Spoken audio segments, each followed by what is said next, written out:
I stood frozen in my apartment doorway watching my sister Meredith slice through my brand new nursing scrubs with surgical scissors. Navy blue fabric fell like confetti around her feet.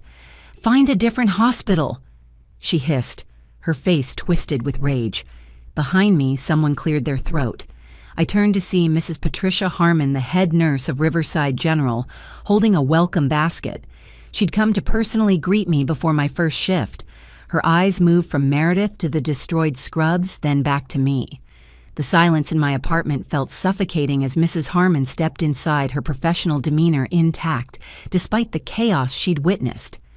Meredith stood there, scissors still gripped in her right hand, pieces of navy fabric clinging to her old college sweatshirt. The morning light streaming through my window seemed too bright for this moment, illuminating the destruction of what should have been my fresh start.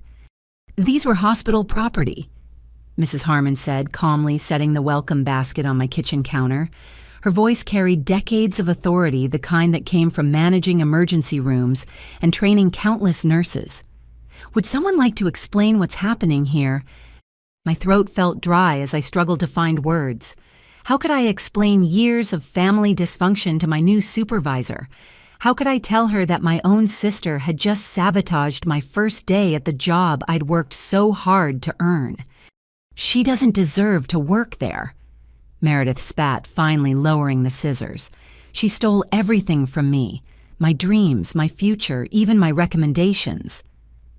Mrs. Harmon's eyebrows rose slightly, the only indication of her surprise. She pulled out her phone, and I initially thought she might call security or the police. Instead, she opened what appeared to be a note-taking app. "Perhaps we should all sit down," she suggested, gesturing to my small living room. "I find that situations like these often have deeper roots." As we moved to the living room, memories flooded back. 5 years ago, Meredith had been the one in nursing school. She'd entered with such confidence, always talking about how she was born to be a healer. Our parents had been so proud, throwing her a party when she got accepted, buying her expensive textbooks without complaint. I remembered visiting her during her clinical rotations, seeing the exhaustion in her eyes. She'd complained about the instructors being too harsh, the patients too demanding, the hours too long. Every phone call home became a litany of grievances. Someone was always out to get her, always trying to make her fail. The truth came out during her 3rd semester. She'd failed her medication administration exam 3 times. She'd been caught sleeping during a night shift. Then came the final blow, falsifying patient documentation because she'd forgotten to check vital signs. The nursing program had no choice but to dismiss her. But that wasn't the story she told our parents. According to Meredith, jealous classmates had conspired against her. Vindictive instructors had targeted her. The whole system was rigged to favor students who knew how to play politics rather than those with natural talent. Our parents believed every word. They'd invested so much emotion and money into her dream that accepting the truth felt impossible. Dad grew quiet, avoiding the topic altogether. Mom became Meredith's fiercest defender, calling the school, threatening legal action, demanding meetings with administrators. During this chaos, I was working 3 jobs just to pay rent and save for community college. I served coffee at 5 in the morning, stocked shelves in the afternoon, and cleaned offices at night. Nobody noticed when I enrolled in prerequisite courses. Nobody celebrated when I aced anatomy and physiology while sleeping 4 hours a night. When I finally saved enough to apply to nursing school myself, I did it quietly. I didn't want to hurt Meredith, who had moved back home and spent her days researching conspiracy theories about the medical establishment. I studied in the public library instead of at home, told my parents I was taking general education courses. "You were always the sneaky one," Meredith said now, perched on the edge of my second-hand armchair. "Watching me fail, learning from my mistakes, planning your attack." "That's not what happened," I said softly. "I just wanted to help people. It wasn't about you." "Everything was always about her," Meredith told Mrs. Harmon. "Ever since we were kids, Zoe studied me. She watched what I did, then figured out how to do it better. She's a parasite." Mrs. Harmon continued taking notes, her expression neutral. "When did you graduate from nursing school, Zoe?" 6 months ago," I replied. I passed my NCLEX on the first try and started applying to hospitals immediately. She only got into Riverside because she stole my recommendation letter. Meredith interrupted, reaching into her bag. She pulled out a crumpled paper, smoothing it against her thigh. Professor Janet Coleman wrote this for me before the conspiracy against me started. Somehow Zoe got her hands on it and submitted it as her own. She thrust the paper at Mrs. Harmon, who accepted it with steady hands. As the head nurse read, I saw her eyes narrow slightly. The paper looked official enough with the college letterhead and what appeared to be Professor Coleman's signature. "This is dated last month," Mrs. Harmon observed. "But you said you left the program 5 years ago." Meredith's face flushed. She asked for an updated one because she knew I was planning to reapply. She remembered my potential. "I see." Mrs. Harmon took a photo of the letter with her phone. "And you believe Zoe stole this? Check her email. Check her application. You'll see she used my recommendation to get hired at your hospital. She probably hacked into my account to forward it to herself." The accusation hung in the air like a toxic cloud. I wanted to defend myself, to explain that Professor Coleman had written my recommendation after supervising my clinical rotations, after watching me care for patients with compassion and competence. But Mrs. Harmon raised a hand slightly, a gesture that suggested patience. "These are serious allegations," she said finally. "Fortunately, they should be easy to verify." She pulled out her phone again, scrolling through her contacts. "Professor Coleman is actually my sister-in-law. She married my brother 15 years ago. I think I'll give her a call and ask about this recommendation letter." The color drained from Meredith's face as Mrs. Harmon hit the call button. Mrs. Harmon put the phone on speaker, setting it on my coffee table where we could all hear. The dial tone seemed to echo in the tense atmosphere of my small apartment. Through the thin walls, I could hear my neighbor's television playing a morning talk show, such a normal sound for what had become anything but a normal day. Patricia. Professor Coleman's familiar voice filled the room. "What a pleasant surprise. Aren't you supposed to be welcoming your new nurse today?" "I'm actually at her apartment now, Janet," Mrs. Harmon replied, her eyes fixed on Meredith. "There's been an interesting development. I'm here with Zoe and her sister Meredith." A pause on the other end. Meredith is there." "Yes, and she's presented me with a recommendation letter that appears to be from you, dated last month. She claims Zoe stole it and used it to get hired at Riverside." "That's impossible," Professor Coleman said immediately.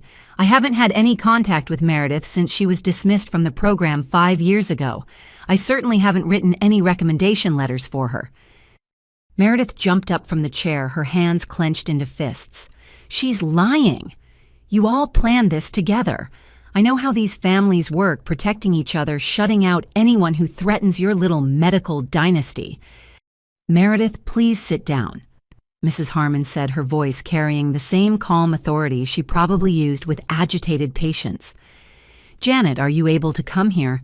I think we need to resolve this situation properly." "I'm actually just finishing breakfast at the diner on Maple Street," Professor Coleman replied. "I can be there in 10 minutes. "We'll wait for you," Mrs. Harmon said, ending the call. The 10 minutes felt like hours. Meredith paced my small living room, muttering under her breath about conspiracies and favoritism. She pulled out her phone several times, typing furiously before shoving it back in her pocket.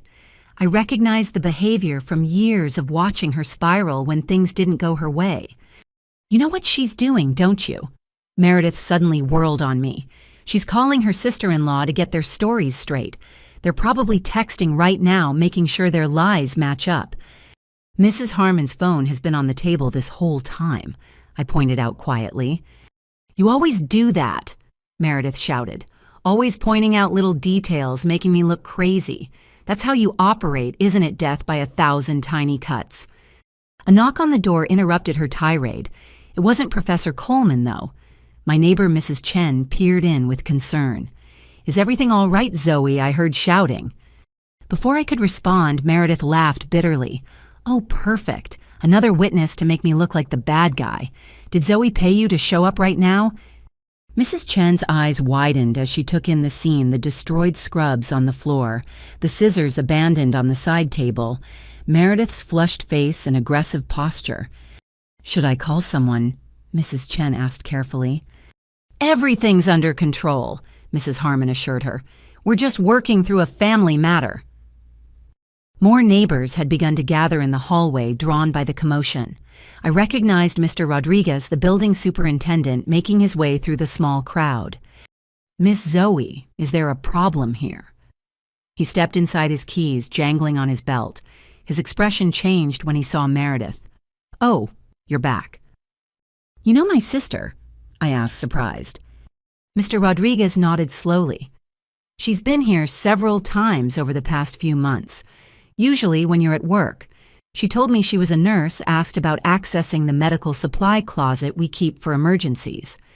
"That's not illegal," Meredith said quickly. "I was just trying to help. Mrs. Peterson in 4B has diabetes, and sometimes she runs out of testing supplies. I was being a good Samaritan." By using a hospital ID, Mr. Rodriguez pulled out his phone, showing us a security photo. There was Meredith holding up what looked like an official hospital identification badge. "You said you worked at Riverside General, said you were on the emergency response team." Mrs. Harmon leaned forward to examine the image. "That's a forgery. Our badges have holographic security features. This is just a laminated printout." "I was preparing." Meredith's voice rose higher. "I knew I'd be working there eventually once I exposed the truth about how they rejected me. I was just rehearsing." "Rehearsing by taking medical supplies?" Mr. Rodriguez asked. "I did an inventory last week. We're missing several boxes of gauze, a blood pressure cuff, and a stethoscope." "Those were borrowed, not stolen," Meredith insisted. "I was practicing, keeping my skills sharp for when I get my license back." "You never had a license," I said quietly. "You didn't graduate from nursing school." "Details," Meredith screamed. "You always focus on meaningless details instead of seeing the bigger picture. I have the heart of a nurse. I have the calling. That matters more than some piece of paper." Another knock interrupted us. This time it was Professor Coleman, slightly out of breath from hurrying over. She took in the scene with the practiced calm of someone used to chaos. "Well," she said, her eyes landing on the destroyed scrubs, "this is quite a situation. Janet." Meredith's entire demeanor changed, becoming almost childlike. "Tell them how you mentored me. Tell them how the school politics forced you to fail me. You remember how good I was with patients, don't you?" Professor Coleman's expression was sad but firm.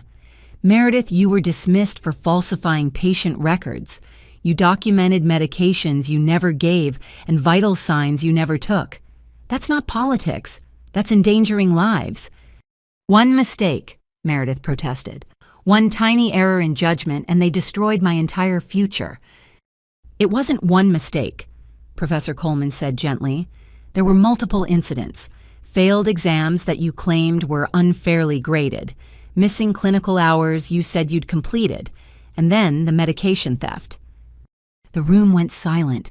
Even the neighbors in the hallway stopped whispering. "That was never proven," Meredith said, but her voice had lost its conviction. "Only because the hospital decided not to press charges," Professor Coleman replied. "They showed mercy, hoping you'd get help and choose a different path." Mrs. Harmon had been typing on her phone during this exchange. She looked up with a grim expression. "I just received a concerning text from our pharmacy director. Someone matching Meredith's description has been attempting to fill prescriptions at several pharmacies in town, claiming to be a nurse practitioner at our hospital."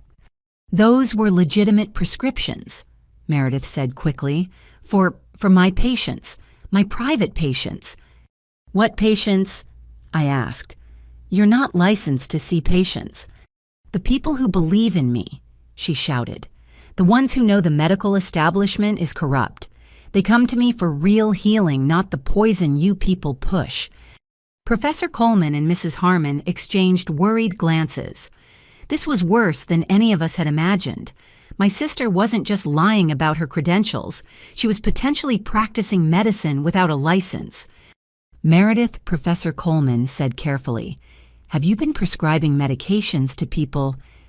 Natural remedies, Meredith said defensively. Herbs and supplements. Things that actually work, not the pharmaceutical garbage that keeps people sick. But you mentioned prescriptions, Mrs. Harmon pressed. At real pharmacies, those require DEA numbers and medical licenses. Meredith's phone buzzed. She glanced at it and her face went white. I have to go. I don't think that's a good idea, Mr. Rodriguez said, positioning himself near the door. Not until we sort this out. You can't keep me here. Meredith's voice rose to a shriek. This is false imprisonment. I'll sue all of you. The hospital, the school, this building. You're all part of the conspiracy to keep me from my calling. Her phone buzzed again, and this time I caught a glimpse of the screen. The text preview showed, "Police at pharmacy asking questions. Don't come here." Mrs. Harmon saw it too. She pulled out her own phone with a heavy sigh. I think we need to involve the authorities. This has gone beyond a family dispute. No, wait. Meredith lunged for Mrs. Harmon's phone, but Professor Coleman stepped between them. You don't understand. If you call the police, they'll twist everything. They'll make me look like a criminal when I'm just trying to help people. Mrs. Harmon had already started dialing her expression resolute. I have a responsibility to report potential medical fraud. You've been impersonating a healthcare provider. As she spoke quietly to the dispatcher, Meredith turned on me with venom in her eyes. This is all your fault. If you had just stayed in your lane, none of this would have happened. My lane. I felt years of suppressed frustration bubbling up. What exactly is my lane, Meredith? The background, the shadows. The place where I'm supposed to stay quiet and clean up your messes. You were supposed to support me, she screamed. That's what family does. Instead, you watched me struggle and then swooped in to take what was mine. Professor Coleman shook her head. Zoe earned her place through hard work and dedication. She spent countless hours studying volunteering and proving herself. She didn't take anything from you. She took my dream. Meredith's voice cracked. Nursing was my calling, my identity. Then she saw me fail and decided to show everyone how much better she could do it. I started taking prerequisites before you even left nursing school, I said quietly. I didn't know you were going to fail. I just knew I wanted to help people and healthcare felt right to me. Liar, Meredith spat. You probably sabotaged me, reported me for those stupid documentation errors, got your little study group friends to spy on me. Mr. Rodriguez cleared his throat. Speaking of documentation, Miss Meredith, I need to know more about your access to our medical supplies. I have security footage of you entering that closet multiple times over the past 3 months. I told you I was helping residents, Meredith said, but her hands were shaking now. Which residents specifically? Mr. Rodriguez pulled out a small notebook. I'll need to verify that with them. I don't remember all their names. Mrs. Peterson, like I said, and others. Elderly people who couldn't afford supplies. Mrs. Peterson has excellent insurance, Mr. Rodriguez said slowly. Her daughter is a doctor. She's never mentioned needing emergency supplies. The lies were unraveling faster now, each thread pulling loose and revealing more deception underneath. I watched my sister's face cycle through emotions, anger, fear, desperation, and back to anger. Fine, she said finally. I took some supplies, so what, they were just sitting there gathering dust. I was using them to practice to keep my skills fresh for when I get back into a program. You mean the skills you were using on your private patients? Mrs. Harmon asked, finishing her call with the police. The ones you were writing prescriptions for. I never said I was writing prescriptions. Meredith backpedaled. You misunderstood. We all heard you, Professor Coleman said gently. Meredith, this has gone too far. You need help. I don't need help, Meredith shouted. I need people to stop sabotaging me. First the nursing school, then the hospitals, now my own family. You're all threatened by me because I see through the lies of modern medicine. A memory surfaced suddenly sharp and clear. 3 months ago, I'd found a box hidden in my childhood bedroom closet during a visit to our parents. Inside were medical forms, prescription pads, with different doctors' names, even a notary stamp. I'd convinced myself they were old, maybe from some administrative job Meredith had mentioned, but never started. "The box," I said suddenly, "in your old closet at Mom and Dad's house." Meredith's face went pale. "You went through my things." I was looking for my old textbooks, but I found prescription pads Meredith, blank ones with different doctors' names, and patient forms that looked official but weren't from any real clinic. "Those were templates," she said weakly, "for my business plan, for when I open my own practice." "You can't open a practice without a license," Professor Coleman said. "Meredith, please tell me you haven't been seeing patients using those forms." Meredith's silence spoke volumes. Mrs. Harmon typed something else on her phone, her expression growing more concerned with each passing second. "I just received another message," she said. 3 different pharmacies have reported suspicious prescriptions in the last month, all claiming to be from doctors who say they never wrote them, all for controlled substances. "That wasn't me," Meredith said immediately, but her voice lacked conviction. "The pharmacists provided descriptions," Mrs. Harmon continued. "A woman in her early 30s, medium height, brown hair, claiming to be picking up medications for homebound patients."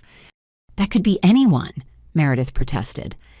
"They have security footage," Mrs. Harmon said simply.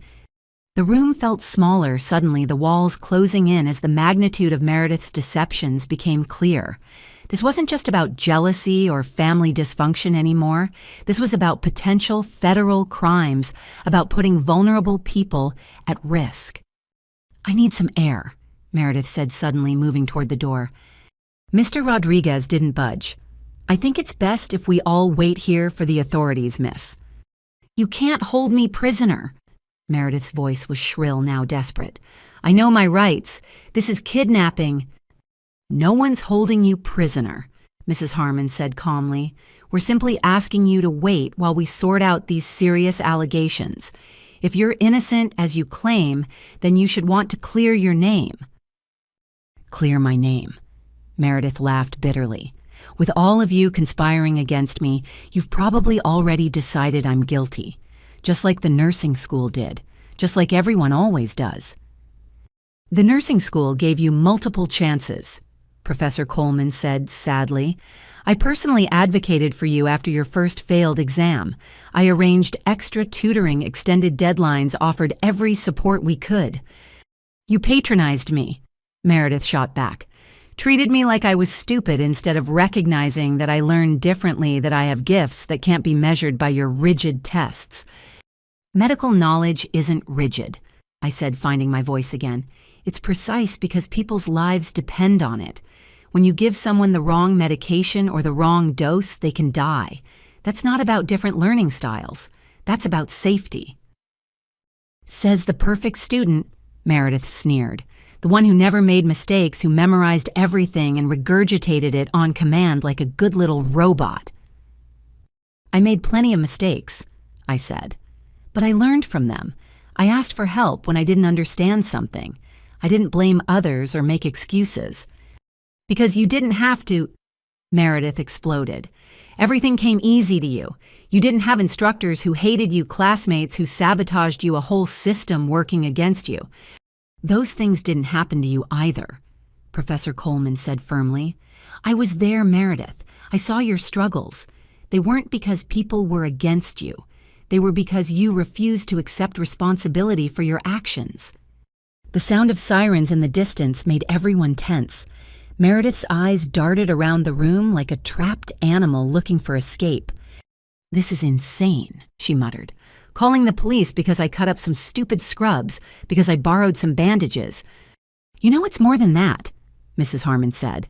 "The forged prescriptions alone are a federal offense. Identity theft if you've been using other doctors' DEA numbers, not to mention the potential harm to patients." "What patients?" Meredith demanded. "You keep talking about patients like I've hurt someone. I've helped people. People who couldn't afford your overpriced medical system. people who needed someone to listen to them instead of just pushing pills. "What kind of help did you provide?" Professor Coleman asked carefully. "What medications were in those prescriptions?" Meredith pressed her lips together, finally seeming to understand that anything she said could make things worse. The sirens grew louder, and through my window, I could see police cars pulling into the apartment complex parking lot. This was really happening. My sister, who I'd protected and covered for my entire life, was about to be arrested. "Meredith," I said urgently, "tell them the truth. Whatever you've done lying will only make it worse. Maybe they can get you help instead of prison," she finished bitterly. "You'd love that, wouldn't you, big sister locked away while perfect Zoe starts her perfect career at the perfect hospital?" "I don't want you in prison," I said, tears stinging my eyes. "I want you to get help, real help. This isn't you. This isn't the sister who used to bandage my scraped knees and tell me stories when I couldn't sleep." For just a moment, something flickered in Meredith's eyes, a glimpse of the person she used to be before the anger and blame consumed her. Then it was gone, replaced by the hard mask she'd worn for years. "That sister was weak," she said coldly. "She believed in a system that betrayed her. I'm stronger now. I see the truth." The police were at the door now, their knocks firm and authoritative. Mr. Rodriguez looked at Mrs. Harmon, who nodded. He opened the door to reveal 2 uniformed officers and a detective in a suit. "We're responding to a report of prescription fraud and identity theft," the detective said, showing his badge. "I'm Detective Marcus Washington. Is Meredith here?" All eyes turned to my sister, who stood straighter, lifting her chin defiantly. "I'm Meredith," she said, "and I want a lawyer." Detective Washington stepped into my apartment with the practiced ease of someone who'd walked into countless tense situations. His partners, Officers Liu and Bennett, flanked him, their hands resting casually but ready on their duty belts. The small space felt even more cramped with 3 more bodies, added to our already crowded gathering. "Ma'am, we need to ask you some questions about prescriptions filled at several local pharmacies." Detective Washington said, his voice professional but not unkind. He was older, probably in his 50s, with gray threading through his close-cropped hair and lines around his eyes that suggested he'd seen too much, but still maintained compassion. "I told you I want a lawyer," Meredith repeated, crossing her arms over her chest. "That's your right," the detective acknowledged. "But maybe you can help us clear up some confusion first. We've had reports of someone matching your description, attempting to fill prescriptions for controlled substances. The prescriptions appeared legitimate, but the doctors whose names were on them claim they never wrote them." Mrs. Harmon stepped forward. "Detective, I'm Patricia Harmon, head nurse at Riverside General. I called this in after discovering that Ms. Meredith here has been impersonating medical staff at our facility." She gestured to the destroyed scrubs on the floor. "This started as a family dispute, but it's revealed something much more serious." Detective Washington's eyebrows rose as he took in the scene, the scattered fabric, the scissors, the mix of family members, medical professionals, and building staff all bearing witness to what should have been my first day at a new job. "Let's start from the beginning," he said, pulling out a small notebook. "Who wants to explain what happened here?" Professor Coleman cleared her throat. "I can provide some background. I'm Janet Coleman, professor at the nursing college. I taught both sisters, though, at different times. Meredith was dismissed from our program 5 years ago for academic failures and ethical violations, including falsifying patient documentation and suspected medication theft." "Suspected," Meredith interjected. "Never proven, and I was set up. The other students planted those medications in my bag because they were jealous of my natural abilities." Detective Washington made a note. "And you are," he asked, turning to me. "Zoe, I'm Meredith's younger sister. I just graduated from nursing school and was supposed to start at Riverside General today. Mrs. Harmon came to welcome me, and we found Meredith destroying my scrubs." "She stole my life," Meredith burst out. "My career, my future, even my recommendation letters. Check her application to Riverside. She used my credentials." "We've already established that's false," Mrs. Harmon said calmly. "Professor Coleman confirmed she never wrote any recommendation for Meredith. The letter Meredith produced appears to be forged. Detective Washington examined the crumpled letter Meredith had shown earlier, now sitting on my coffee table. He photographed it from several angles before placing it in an evidence bag. "Forgery is a serious accusation," he said. "But let's focus on the prescriptions for now. Ms. Meredith, have you been writing or filling prescriptions?" "I want a lawyer," she repeated, but her voice wavered. "Here's what we know." Detective Washington continued as if she hadn't spoken. "Over the past 6 weeks, someone has attempted to fill prescriptions at 7 different pharmacies. The prescriptions were for oxycodone, Xanax, and Adderall. They had different doctor names and DEA numbers, but the handwriting was similar. 3 pharmacies filled the prescriptions before becoming suspicious. 4 others refused and reported them. The room went silent except for the hum of my old refrigerator. Even the neighbors in the hallway had stopped whispering. The person filling these prescriptions claimed to be picking them up for elderly patients in home care. The detective continued. They showed various forms of medical identification, all of which we now believe were forged. 2 pharmacists took photos of the ID presented. He pulled out his phone and showed an image to Mrs. Harmon and Professor Coleman first. Their faces grew grave. "That's a fake Riverside General ID," Mrs. Harmon confirmed. "Our badges have specific security features this lacks." Detective Washington then showed the phone to me. My heart sank. It was clearly Meredith in the photo, holding up the forged hospital ID, smiling at the pharmacy counter as if she had every right to be there. I was picking up medications for patients," Meredith said weakly. "People who needed help." "Which patients?" Detective Washington asked. "We'll need their names to verify your story." They prefer to remain anonymous. They don't trust the system. "The system that requires prescriptions for controlled substances to prevent addiction and overdoses?" the detective asked pointedly. Officer Liu stepped forward.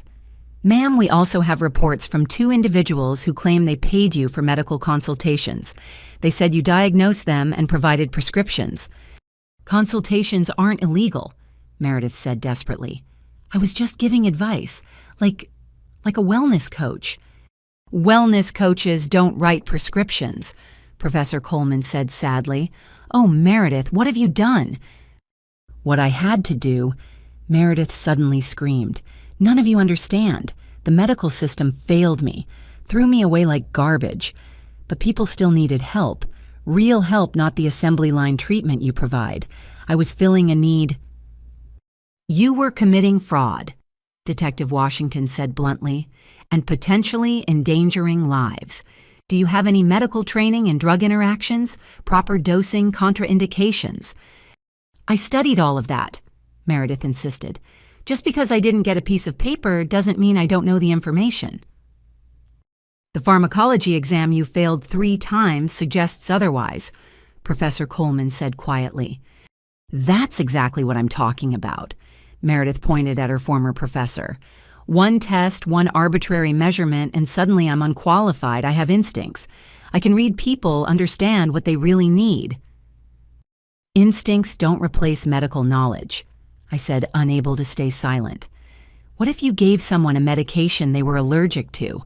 What if you prescribed something that interacted with their other medications? You could kill someone." "But I didn't," Meredith shot back. "No one's been hurt. I've helped people who had nowhere else to turn." Detective Washington sighed heavily. "Actually, that's not entirely true. One of the prescriptions you filled was for an elderly woman named Dorothy Hutchins. The Xanax you gave her interacted with her heart medication. She's been in the hospital for 3 days." The color drained from Meredith's face entirely. That's not possible. I asked about her medications. She said she wasn't taking anything else." "She has dementia," the detective said grimly. "Her daughter found your prescription and the pills when she was rushed to the ER. Mrs. Hutchins didn't remember taking other medications because she doesn't remember much of anything these days, which is why she needs actual medical professionals overseeing her care." "I didn't know," Meredith whispered, sinking onto my couch. "She seemed fine. She said she just needed something for anxiety." This is why we have medical licenses." Mrs. Harmon said, her voice mixing disappointment with anger. "This is why we have years of training and supervised practice, not because we're trying to keep people out, but because making mistakes in medicine can be fatal." Will she be okay?" Meredith asked, and for the first time in years I heard genuine fear in her voice. "She's stable now," Detective Washington said, "but it was touch and go for the first 24 hours.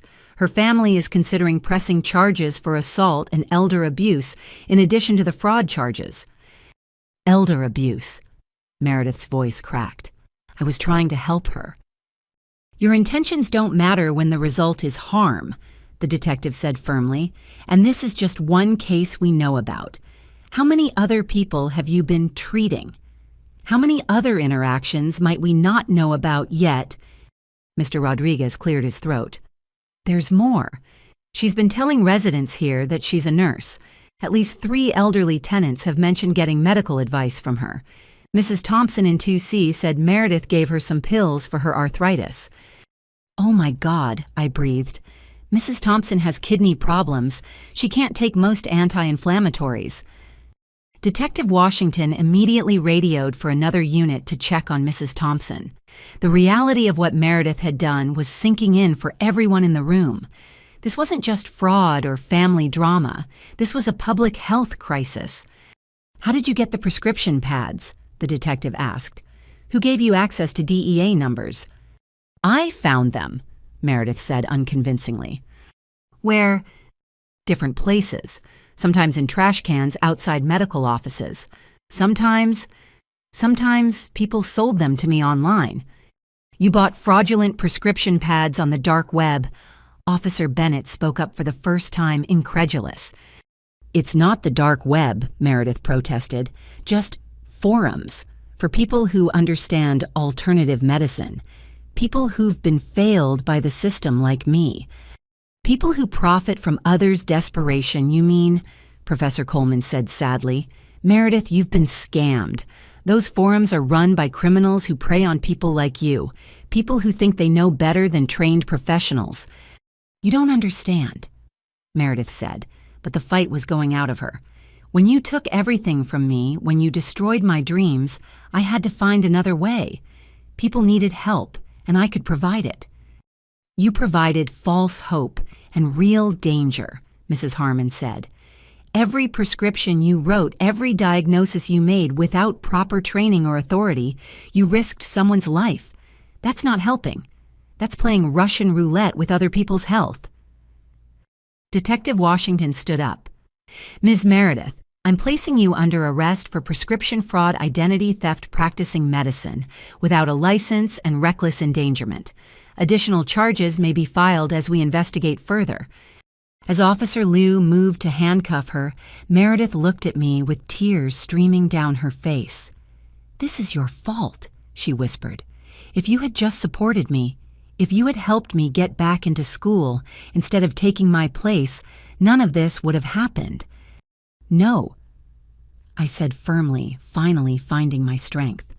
"This is your fault, your choices, your lies, your refusal to accept responsibility. I'm done taking the blame for your failures." As the officers led her toward the door, Professor Coleman called out, "Meredith, wait. There's something else you should know. The State Board of Nursing has been investigating fraudulent applications to nursing programs across the state. Your name came up multiple times. Were you applying to other schools using false transcripts?" Meredith stopped in the doorway, her shoulders sagging. "I just wanted another chance," she said quietly. "Was that so wrong?" "The lying was wrong," Professor Coleman said gently. "The forgery was wrong. The fraud was wrong. But mostly putting innocent people at risk was wrong. You crossed lines that can't be uncrossed." As the police led my sister away, I felt a complex mix of emotions: relief that her dangerous charade was over guilt, that I hadn't recognized the extent of her delusions, sooner anger at the destruction she'd caused, and underneath it all, a deep sadness for the sister I'd lost long before this day. Mrs. Harmon put a comforting hand on my shoulder. "This isn't your fault," she said softly. Sometimes people we love make choices we can't control or fix. I looked at the destroyed scrubs, still scattered on my floor, the fabric that was supposed to represent my new beginning, now torn beyond repair. But standing there, surrounded by people who'd stood up for truth and safety, I realized Meredith hadn't destroyed my future. She'd only delayed it. "What happens now?" I asked Mrs. Harmon. "Now," she said with a small smile, "we get you some new scrubs and reschedule your first day. Riverside General needs nurses like you, Zoe, nurses who understand that integrity matters as much as skill." As Professor Coleman and Mr. Rodriguez began to disperse the crowd in the hallway, I bent down to gather the ruined fabric. Each piece felt like a symbol of the relationship Meredith and I had lost, torn apart by lies and jealousy, and the dangerous belief that wanting something badly enough justified any means to get it. But I was done mourning what couldn't be salvaged. It was time to build something new. The apartment felt eerily quiet after the police left with Meredith. Mrs. Harmon was making calls to reschedule my orientation. Professor Coleman was texting colleagues about the unfolding situation, and Mr. Rodriguez had gone to check on Mrs. Thompson. I was sweeping up the last pieces of fabric when I heard familiar voices in the hallway. "Where is she? Where's my baby?" My mother's shrill voice echoed through the thin walls. My stomach dropped. Of course someone had called them. In our small town, news traveled faster than wildfire, and the sight of police cars at my apartment complex would have reached my parents within minutes. Mom burst through my still open door with Dad trailing behind her, his face wearing that familiar expression of resigned discomfort.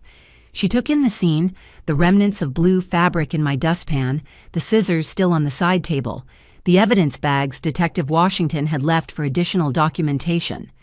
"What did you do?" she demanded, turning on me with eyes blazing. "What did you do to your sister?" Mrs. Harmon stepped forward, her professional demeanor intact. "I think there's been a misunderstanding. Your daughter, Zoe, hasn't done anything wrong." Mom barely glanced at her. "I'm not talking to you. I'm talking to my daughter, who apparently had her own sister arrested. Zoe, how could you—" "I didn't have her arrested," I said quietly, setting down the dustpan. "She was arrested for prescription fraud and identity theft. She's been impersonating medical professionals and illegally distributing controlled substances." Lies. Mom's face was red now, reminding me of Meredith in her fury. My daughter would never do such things. She's a healer. She has a gift. You've always been jealous of her gift. Dad shifted uncomfortably by the door, his hands deep in his pockets. He'd worn that same expression through every family crisis present, but not really there, a ghost haunting his own life rather than participating in it. Mrs. Sullivan, Professor Coleman, interjected, "I taught both your daughters. What Meredith has done is serious. An elderly woman is in the hospital because of medications Meredith illegally prescribed." Mom whirled on her.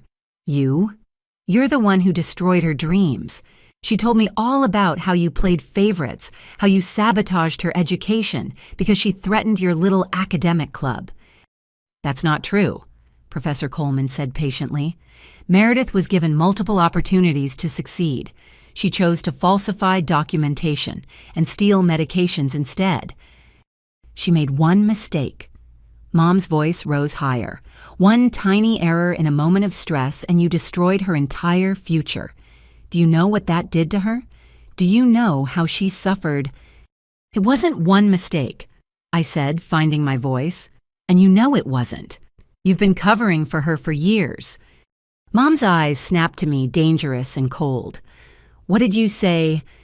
I said, "You've been covering for her, lying for her, enabling her delusions instead of getting her help." The words tumbled out, years of suppressed truth finally breaking free. Every time she failed, you blamed someone else. Every time she lied, you believed her. Every time she needed money for another fresh start, you gave it to her. "I supported my daughter," Mom shot back. "Something you clearly know nothing about. Family stands by family, Zoe. But you wouldn't understand that, would you? You've always been selfish, always focused on yourself, instead of helping your sister. Helping her what? I demanded. Destroy her life. Hurt innocent people, enable her fantasies until someone died. No one died, Mom insisted, but her voice wavered slightly. Not yet, Mrs. Harmon said quietly, but Mrs. Hutchins came very close, and there may be others we don't know about yet. Dad finally spoke, his voice barely above a whisper. Linda, maybe we should listen. Don't you start, Mom rounded on him. You've never supported her either. Always so disappointed, always so quiet. At least I tried to help our daughter.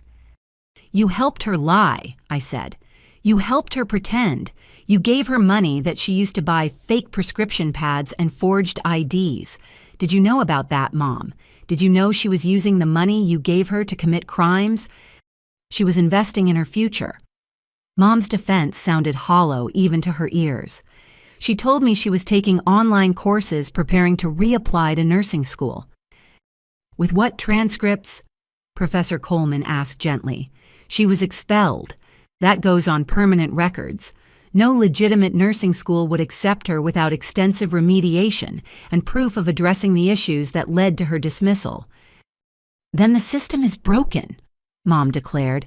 If they won't give second chances to someone with Meredith's compassion and natural healing abilities, then the system deserves to be circumvented. Mom, I said, exhaustion weighing down my words. She could have killed someone. She prescribed Xanax to a woman with dementia who was already on heart medication. That's not compassion. That's dangerous ignorance. She didn't know about the heart medication, Mom protested. Exactly. I threw up my hands. She didn't know because she's not trained to know, because she didn't finish school, because she refused to learn the boring, systematic things that keep people safe. But you convinced her that her gift was more important than actual knowledge. How dare you? Mom's voice dropped to a dangerous whisper. How dare you stand there in judgment when you stole her dream? I didn't steal anything. The frustration boiled over. I worked 3 jobs to pay for school. I studied every night until my eyes burned. I missed family gatherings and holidays because I was working or in class. Where were you then, Mom? Where was your support when I was killing myself to afford textbooks? You didn't need support, Mom said dismissively. Everything always came easy to you. You never struggled like Meredith did. Dad made a small sound, almost like a laugh, but bitter. Everyone turned to look at him. Easy, he said, his voice stronger now. Linda, do you remember when Zoe was working at the coffee shop, the warehouse, and cleaning offices? Do you remember when she fell asleep standing up at Christmas dinner because she'd been awake for 36 hours? She chose to work that hard, Mom said, but uncertainty crept into her voice. Because we gave all our money to Meredith, Dad said quietly. Every time she needed to start fresh, every time she had another scheme, the online certifications that turned out to be scams, the medical equipment she bought for her future clinic, the apartment deposits she lost when she got evicted for practicing medicine illegally. Michael, Mom gasped. How can you say such things? Because they're true, he said, and for the first time in years, I saw something like backbone in his posture. We spent Zoe's college fund on Meredith's lies. We spent our retirement savings on lawyers when she got in trouble before. We've been living in denial, Linda, and now someone's in the hospital because of it. The room fell silent except for the distant sound of sirens, a reminder that the consequences of our family dysfunction had spread far beyond these walls. You all planned this, Mom said, finally, her voice shaking. You all conspired to turn against Meredith when she needed us most. No one conspired, Mrs. Harmon said firmly. Your daughter committed serious crimes. She put lives at risk. She needs to face consequences, not enablers. Mom grabbed her purse, clutching it like a shield. I'm going to the police station. I'm going to get my daughter out and find her a lawyer who will expose this witch hunt. Linda, Dad said, I'm not coming with you. She froze at the door. What? I'm not coming, he repeated. I'm done enabling this. I'm done pretending. Meredith needs help, real help, not more lies and excuses. She needs her family, Mom's voice cracked. She needs consequences, Dad said sadly. Maybe if we'd given her those instead of excuses 5 years ago, that elderly woman wouldn't be in the hospital right now. Mom looked between us, her face cycling through disbelief, anger, and something that might have been fear. You're choosing her. You're choosing Zoe over your own daughter. They're both my daughters, Dad said quietly, but only one of them is honest. Only one of them worked for what she has. Only one of them considers other people's safety more important than her own ego. This isn't over, Mom hissed, focusing her venom on me. When Meredith gets out, when she proves her innocence, you'll see what you've done. You'll see how you destroyed your own sister out of jealousy and spite. She stormed out her heels, clicking angrily down the hallway. Dad stood there for a moment, looking older than his years. I'm sorry, he said to the room at large, for all of it. For the money, for the enabling, for staying quiet when I should have spoken up. I thought keeping peace was the same as keeping family together. I was wrong. He looked at me directly then, and I saw tears in his eyes. I'm proud of you, Zoe. I should have said that years ago. I should have said it every day you came home exhausted from work and still studied. I should have protected your dreams the way I protected Meredith's delusions. Dad, I started, but he shook his head. I need to go think, he said, to figure out how to fix what I can and accept what I can't. Your mother, she'll need time, maybe a lot of time, but I want you to know that I see you now.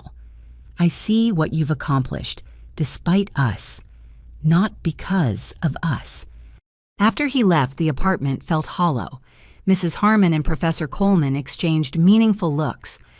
Family dynamics often enable this kind of behavior, Professor Coleman said gently. It's not uncommon in cases like this. What's going to happen to her? I asked, sinking onto my couch. To Meredith, I mean. Mrs. Harmon sat beside me. That depends on a lot of factors. The extent of her crimes, whether more victims come forward, whether she cooperates with authorities. But Zoe, that's not your responsibility. Your responsibility is to your own future and to the patients you'll serve. I keep thinking, I said slowly, if I'd spoken up sooner, if I'd told someone about the forged documents I found, maybe Mrs. Hutchins wouldn't be in the hospital. Or maybe Meredith would have just been more careful about hiding her activities, Professor Coleman said. You can't take responsibility for choices you didn't make. Your sister is an adult who made deliberate decisions to deceive and harm others. Mr. Rodriguez returned, then looking grim. Mrs. Thompson is okay, but she did take some pills your sister gave her. Thankfully, her daughter found them before she took many. They're having her kidney function tested just to be safe. Another person potentially harmed by Meredith's delusions of medical competence.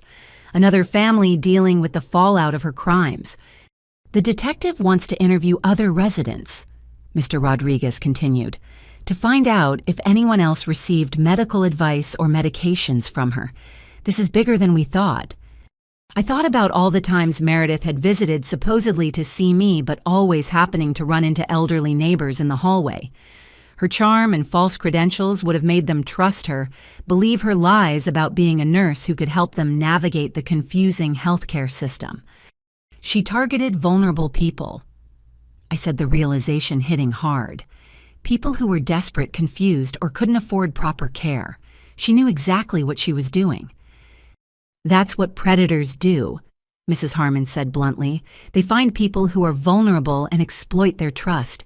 Your sister may have convinced herself she was helping, but her actions show a pattern of deliberate deception and exploitation.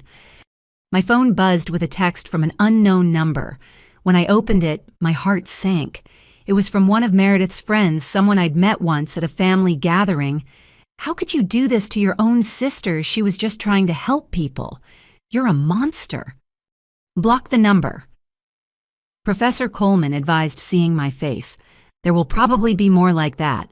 People who bought into her narrative, who see her as a victim rather than a perpetrator. She was right. By evening, I'd received dozens of messages from Meredith's supporters people. She'd convinced that the medical establishment was corrupt and she was a maverick healer. Each message stung, but not as much as the knowledge that Meredith had built an entire network of enablers beyond our family. "What do I do now?" I asked, feeling overwhelmed by the day's revelations. "Now," Mrs. Harmon said firmly, "you report to Riverside General tomorrow at 7 a.m. for orientation. You begin the career you've worked so hard for.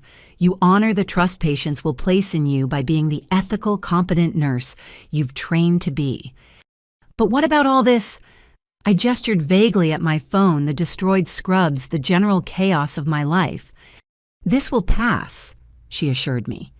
"The truth has a way of surfacing, and those who choose to ignore it will face their own consequences. Your job is to focus on your future, not to fix everyone else's delusions." As they prepared to leave, Professor Coleman pulled me aside. "Zoe, I want you to know something. In all my years of teaching, I've seen maybe a handful of students with your combination of intelligence, work ethic, and genuine compassion. Don't let your sister's crimes dim your light. The medical field needs people like you." After everyone left, I stood alone in my apartment surrounded by the debris of what should have been a day of celebration.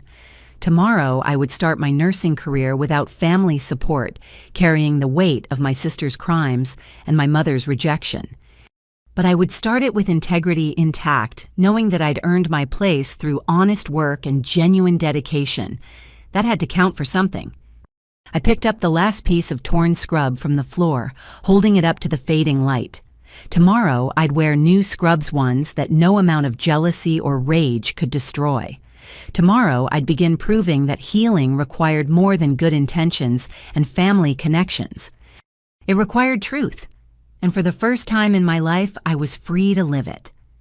The next morning arrived with the kind of crisp clarity that made everything from the previous day feel like a bad dream, except the evidence was all around me. The scissors, still on my table, the business cards from Detective Washington and Mrs. Harmon, and the 37 unread messages from unknown numbers that I'd eventually just turned off notifications for. I was preparing for my rescheduled first day when Dad showed up at my door at 6 a.m. looking like he hadn't slept. He was carrying a banker's box and wearing the same clothes from yesterday. "I need to show you something," he said without preamble. Something I should have dealt with years ago. I let him in, noting the deep lines around his eyes and the way his hands shook slightly as he set the box on my kitchen table. "Dad, are you okay? Where did you stay last night?" "Hotel," he said shortly, then laughed without humor. "First time in 32 years, I haven't slept in my own bed, but I couldn't go back there not after finally seeing what we've done." He opened the box and pulled out folders, bank statements, and printed emails. The papers were organized with the kind of meticulous care that told me he'd spent the entire night going through them. "After yesterday, I went to the bank," he said. "I knew something was wrong with our accounts, had known for a while, but your mother always handled the finances. Said it was easier that way. I was a coward and let her." He spread out the statements and my heart sank as I recognized my own name on several of them. Accounts I'd never opened, credit cards I'd never applied for, loans I'd never taken. Meredith started small. Dad explained his finger tracing the transactions. "A credit card here, a small loan there, always in your name because your credit was perfect and hers was destroyed. Your mother knew. She had to co-sign for some of these because Meredith needed a permanent address that wasn't hers." I stared at the evidence of systematic identity theft dating back 3 years. This is thousands of dollars. $23,000 in total, Dad said quietly, plus the scholarship money she intercepted. The Branson Foundation scholarship for $15,000 that you won junior year. She had the check redirected to a P.O. box. The Edwards Memorial Fund for $8,000, same thing. The monthly stipend from the Hartley Women in Medicine program, she's been collecting it for 2 years. My legs felt weak. I'd wondered why some of my scholarships never materialized, but between work and school, I'd assumed there was some administrative error. I'd been too exhausted and too trusting to investigate further. She knew I was struggling. I said, remembering the nights I'd skipped meals to afford textbooks, the times I'd walked 5 miles to save bus fare. She watched me work myself to death, and she was stealing from me the whole time. Your mother justified it. Dad continued pulling out printed emails. Said you were managing fine without the money, that Meredith needed it more. Said it was family money anyway, that it should go to whoever needed it most. I read through the emails between my parents, each one a fresh betrayal. Mom strategizing about how to keep me from finding out, Dad weekly protesting before inevitably giving in, Meredith demanding more money for various schemes and ventures. This one, Dad pointed to an email from 6 months ago. This is when she started talking about opening her own wellness clinic. She said she needed capital to rent space and buy equipment. Your mother gave her access to your information to apply for a business loan. In my name, I felt sick. $25,000, he confirmed. Currently in default because she never made a single payment. Your credit is destroyed, Zoe. I ran a report last night. He showed me the credit report, and it was worse than I'd imagined. Collections accounts missed payments, credit cards maxed out and abandoned. My score had dropped from excellent to poor, all while I'd been carefully managing my actual finances. Why didn't the bank contact me? I asked, though I suspected the answer. The contact information was all changed to Meredith's phone and email. She intercepted everything, even had mail forwarded from your campus mailbox to that P.O. box. Dad pulled out more evidence receipts for the P.O. box rental in my name, forwarding orders from the post office. I need to call the police, I said, reaching for my phone. Add this to her charges. There's more, Dad said, stopping me. The medical supplies Mr. Rodriguez mentioned. She bought those using credit cards in your name. The forged prescription pads paid for with your identity. If investigators don't look closely, you could be implicated in her crimes. The full horror of what Meredith had done hit me. Not only had she stolen my financial future, she'd potentially tied me to her illegal activities. Every fraudulent prescription, every illegal medical consultation could be traced back to accounts bearing my name. Your mother knew all of this, I asked, though the emails had already answered that question. She knew about the financial theft. I don't think she knew about the medical fraud, or at least she convinced herself she didn't. Dad rubbed his face tiredly. I found out about some of it last year, but she said it was temporary, that Meredith would pay it back once she got established in her new career. What new career? She can't practice medicine legally. Your mother believed she'd find a way. Alternative medicine wellness coaching, something that would make her successful without traditional credentials. She kept saying Meredith just needed one more chance, one more investment. My phone rang. Mrs. Harmon's name appeared on the screen. Good morning, Zoe. I hope you're ready for orientation today. Actually, I said, looking at the papers spread across my table, there's been a development. I've just discovered extensive identity theft and fraud in my name. I think I need to deal with this before I start work. There was a pause. Related to your sister, $23,000 in theft plus another $33,000 in fraudulent loans and credit cards, I said numbly, all connected to her illegal medical activities. I see. Mrs. Harmon's voice was compassionate but practical. Here's what we're going to do. Come in for orientation as planned. Our legal department deals with identity theft cases for employees, regularly, unfortunately. We'll connect you with resources and help you navigate this. Don't let your sister steal your first day along with everything else. After I hung up, Dad started gathering the papers back into the box. I'll come with you to file reports. I'll testify about what I know. It's the least I can do. Dad, why now? I asked. Why didn't you do something sooner? He was quiet for a long moment. Fear, I suppose. Fear of losing your mother. Fear of confrontation. Fear of admitting I'd failed as a parent. But yesterday, hearing about that elderly woman in the hospital, seeing you stand there with such dignity while your mother attacked you, I realized my cowardice had enabled real harm. Is Mom really at the jail trying to bail Meredith out? She spent the night there. Last I heard, bail was set at $200,000 given the flight risk and severity of charges. Your mother's trying to mortgage the house. The house you live in. Not anymore, he said firmly. I'm filing for divorce, Zoe. 32 years and I'm done. I can't be married to someone who would sacrifice one daughter to enable another's delusions. We sat in silence for a moment, the weight of family dissolution heavy between us. There's something else, Dad said eventually. Something that might help with the financial mess. I have a separate account your mother doesn't know about. My father left me some money when he died and I never told her because I think part of me always knew this day might come. It's not much, about $50,000, but it's enough to hire a lawyer and start untangling the identity theft. Dad, I can't take your money. It's not taking.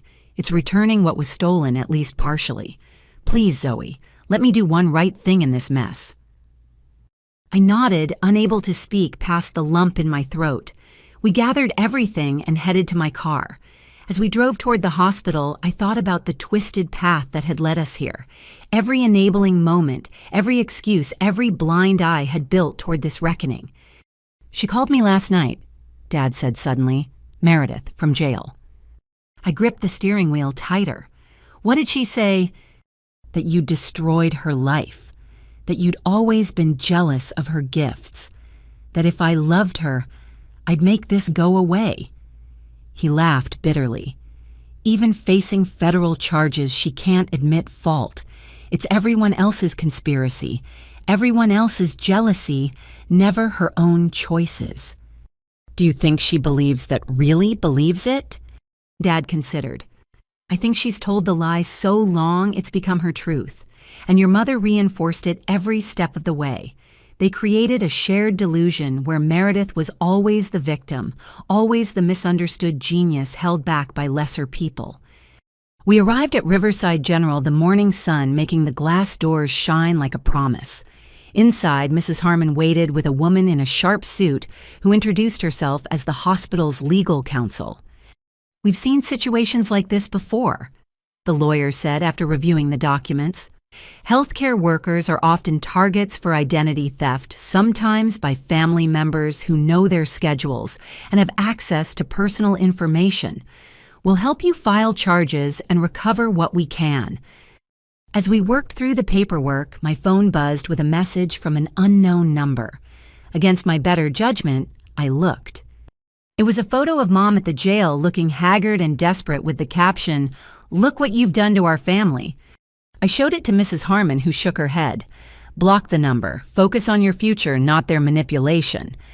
But I couldn't help wondering, was this what Meredith felt when she was expelled? This mix of relief and grief, freedom and loss. The difference was she'd had family support while destroying herself. I was rebuilding with only the truth and a few unexpected allies. Ready for orientation? Mrs. Harmon asked once the legal consultation was complete. I thought about the thousands in debt now attached to my name, the criminal investigation I was now part of the family that had imploded spectacularly. Then I thought about Mrs. Hutchins in her hospital bed, the other potential victims still being discovered, and the patients who deserved nurses, who put their well-being above all else. Yes, I said firmly, I'm ready. Dad squeezed my shoulder as I prepared to follow Mrs. Harmon. I'm proud of you, he said again, for whatever that's worth from someone who should have protected you better. It was worth more than he knew, not enough to erase the years of neglect and enablement, but enough to suggest that maybe from the ashes of our dysfunctional family, something healthier might grow. As I walked into the hospital for my first real day as a nurse, I left the weight of financial betrayal and family drama at the door. Inside these walls, I had a different identity, not the sister of a criminal, not the daughter of enablers, but a healthcare professional with hard-won knowledge and genuine commitment to healing. Meredith had stolen my money, my credit, and my family's trust, but she couldn't steal what mattered most, my integrity, my education, and my future, that I'd earned entirely on my own. 2 weeks into my orientation at Riverside General, I was finally finding my rhythm. The other new nurses had been welcoming my preceptor was patient and knowledgeable, and I'd discovered a passion for cardiac care that surprised me. For 8 to 12 hours a day, I could forget about the chaos outside the hospital walls. But chaos has a way of finding you. I was finishing my shift, changing out of my scrubs in the locker room, when Sarah, another new nurse, approached hesitantly. "Zoe, there's something weird on the hospital Facebook page. I think you should see it." She handed me her phone, and my heart sank. There was a public post from someone named Truth Seeker Justice with my picture from the hospital website. "Beware Riverside General employs nurse who destroyed her own sister's career out of jealousy. Zoe Sullivan had her sister arrested on false charges to eliminate competition. Her sister Meredith was the real healer, helping those the system abandoned. Now she's in jail while the imposter works at your hospital. Is this who you want caring for your loved ones?" The post had been shared 47 times in the 2 hours since it was posted. The comments ranged from supportive of me to viciously attacking my character. Some claimed to be former patients of Meredith's praising her healing abilities. Others questioned the hospital's hiring practices. "I reported it," Sarah said quietly, "but I thought you should know." I sank onto the locker room bench, exhaustion washing over me. It had been 2 weeks of police interviews, legal filings, and credit repair attempts. Dad had been true to his word, helping me navigate the identity theft charges, but Mom had gone full scorched earth. "Thanks," I managed. "I should probably tell Mrs. Harmon." "She already knows," Sarah said. "She's in her office if you want to talk to her." I found Mrs. Harmon on the phone, her expression grim. She waved me in and put the call on speaker. "Understand your concern, Mr. Morrison, but I assure you we've done thorough background checks on all our nurses. Ms. Sullivan is a victim of identity theft, not a perpetrator." The man on the phone wasn't convinced. "But if there's this much drama in her family, how can we trust her with patients? What if her sister shows up here?" "Her sister is currently in custody facing federal charges," Mrs. Harmon said patiently. "She poses no threat to our patients or staff." After several more minutes of reassurance, she hung up and looked at me. "Third call today. Your mother has been busy." "I'm so sorry," I said. "I never imagined she'd target the hospital." "Sit," Mrs. Harmon commanded, and I did. "This isn't your fault, but we need to discuss how to handle this. The hospital will support you, but you need to be prepared for things to get worse before they get better." "Worse how?" "Your sister's preliminary hearing is next week. These accusations will likely intensify as it approaches. We've already had someone claiming to be a documentary filmmaker contact us about the healer persecuted by the medical establishment." I put my head in my hands. Maybe I should resign. I don't want to bring this drama to the hospital. "Absolutely not." Mrs. Harmon's voice was firm. "That's what they want. Your mother and sister want you to give up to validate their narrative that you're the villain. You're an excellent nurse, Zoe. Your preceptor raves about your clinical judgment. Your patients love you. Don't let them take that away." A knock on the door interrupted us. Security entered with a concerned expression. "Ma'am, we have a situation in the lobby. A woman claiming to be Zoe's mother is here with a group of people. They're demanding to speak to administration about the unjust employment of a criminal." I felt my stomach drop. "Mom's here." With approximately 12 others, security confirmed. "They have signs." Mrs. Harmon stood. "I'll handle this. Zoe, go home. Take tomorrow off if you need it." "No, I said, surprising myself with my firmness. "I'm done hiding. I'm done letting them control the narrative. If she wants a confrontation, she can have one." Mrs. Harmon studied me carefully. "Are you sure this could get ugly?" "It's already ugly. At least this way I can face it head on." We walked to the lobby together, security flanking us. I could hear the commotion before we rounded the corner. Mom's voice, shrill and demanding, carried over the others. "Conspiracy to destroy a natural healer. My daughter Meredith helped people this hospital turned away. She gave hope to the hopeless, and they had her arrested for it." The group around her held hastily made signs, "Free Meredith the Healer" and "Riverside protects criminals," and "Jealousy destroyed a gift." Mom saw me and her eyes lit up with malicious triumph. There she is, the sister who betrayed blood for a job, the one who sent an innocent healer to prison. The lobby was full of patients and visitors, all watching the spectacle. I felt exposed, vulnerable, but also strangely calm. This was it. The final confrontation I'd avoided for years. "Mom," I said, my voice carrying clearly across the space. "Meredith wasn't arrested because of me. She was arrested for forging prescriptions, stealing identities, and practicing medicine without a license. An elderly woman almost died because of her." "Lies," Mom screamed. "Mrs. Hutchins was helped by Meredith's treatment. The hospital is covering up their own failures by blaming my daughter." "Mrs. Hutchins is still recovering from the drug interaction Meredith caused," Mrs. Harmon interjected. "Her family is pressing charges." One of Mom's supporters, a woman I vaguely recognized from Meredith's social media, stepped forward. "Meredith helped me when no doctor would. She diagnosed my chronic fatigue when everyone else said it was in my head." "What did she prescribe you?" I asked directly. The woman faltered.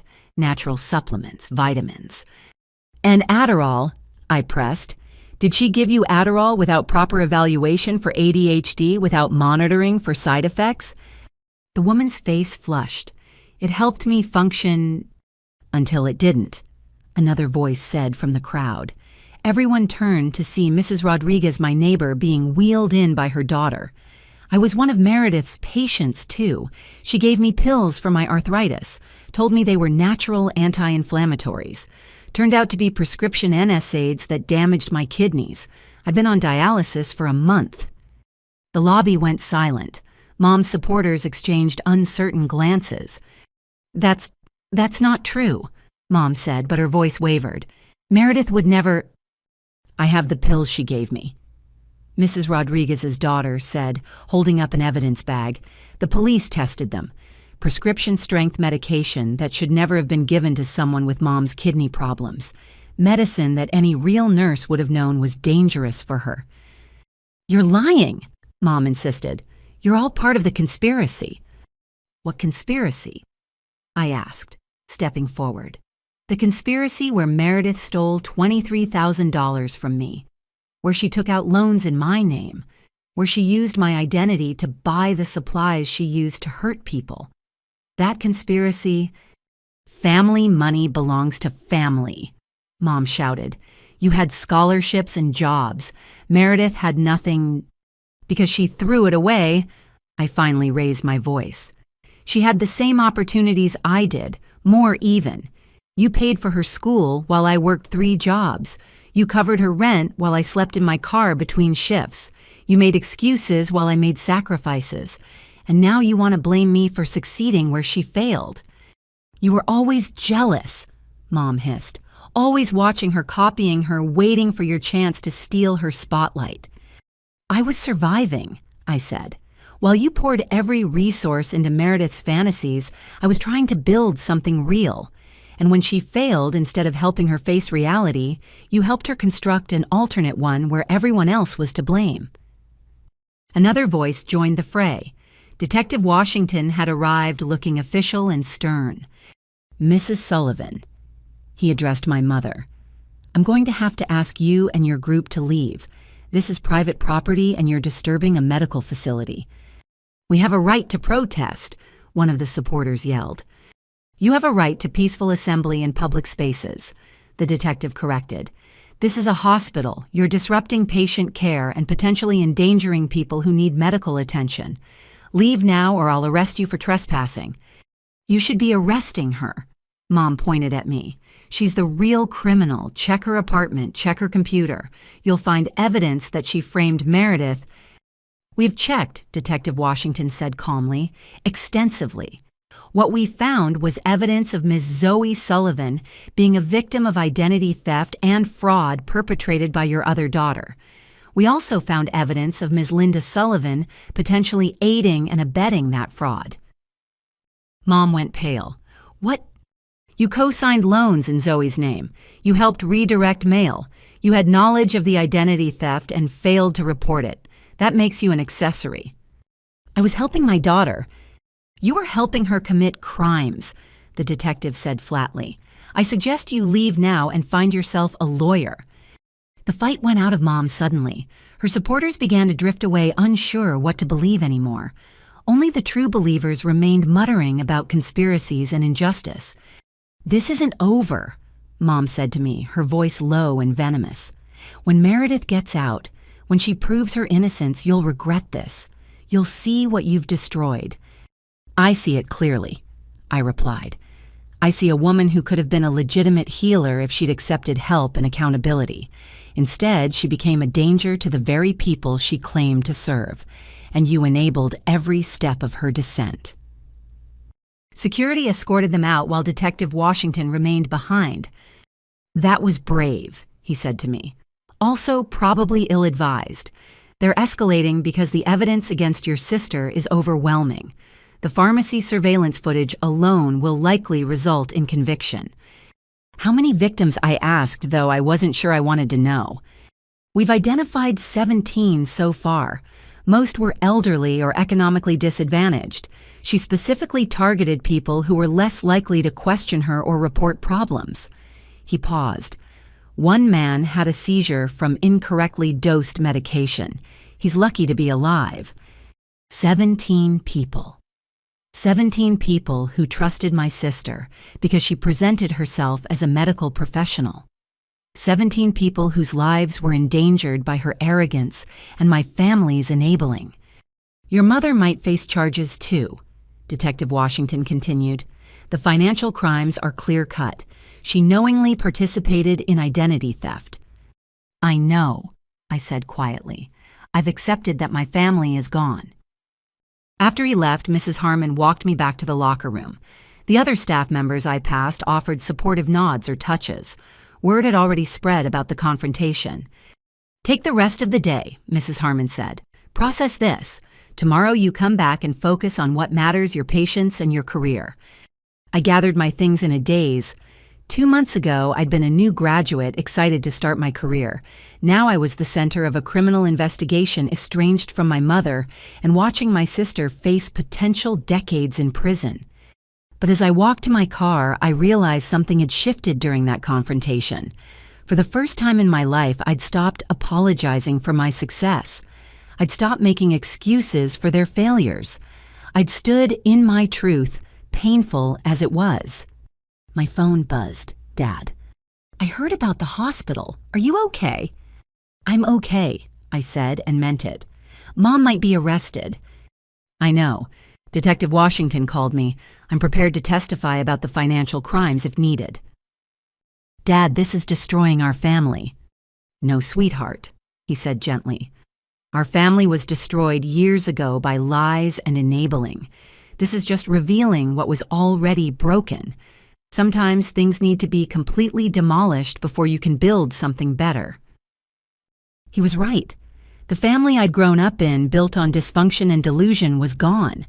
But from its ashes, maybe something healthier could grow. A relationship with my father based on honesty. A career built on merit.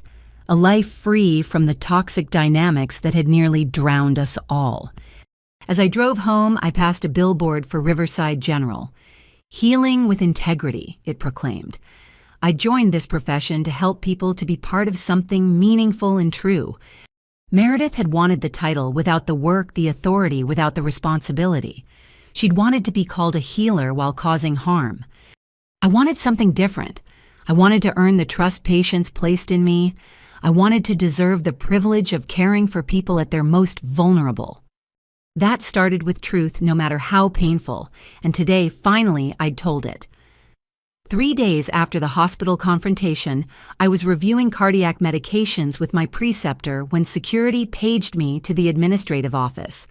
Detective Washington was waiting, his expression more serious than I'd seen before. "Zoe, we need to talk about new developments in your sister's case," he said, gesturing for me to sit. Mrs. Harmon was already there, looking concerned. "What kind of developments?" I asked, though part of me didn't want to know.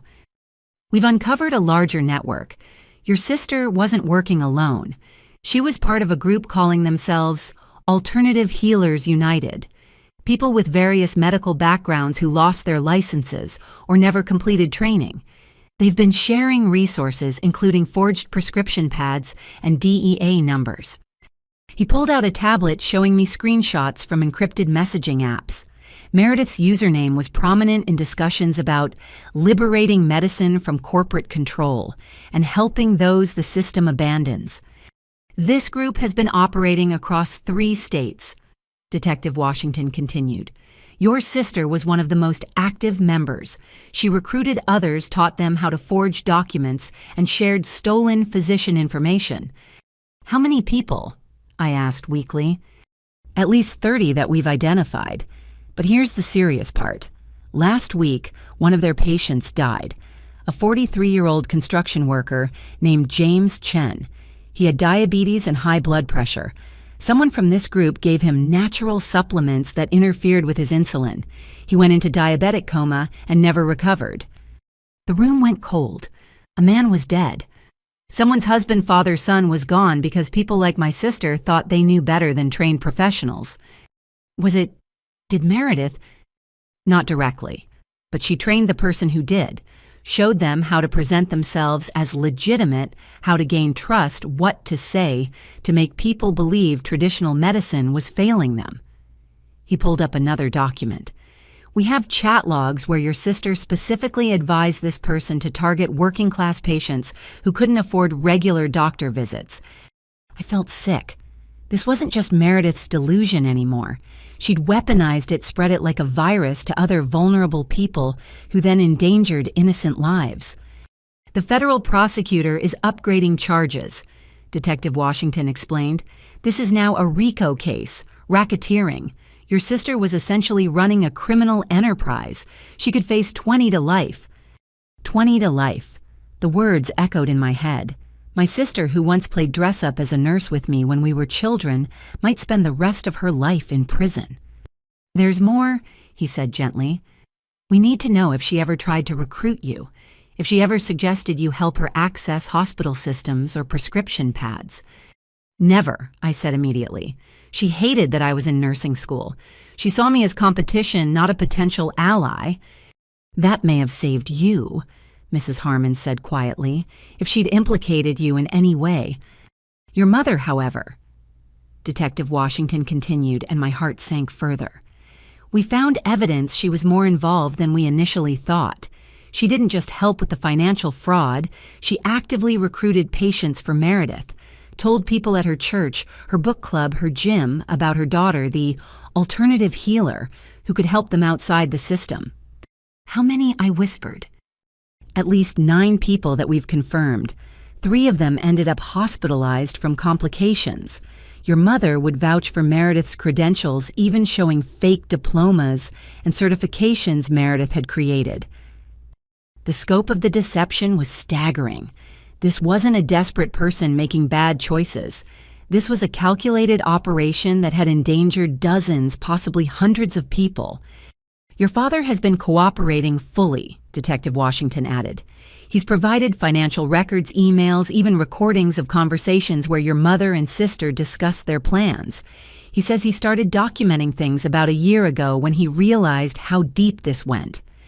Dad was gathering evidence. He says he knew this day would come.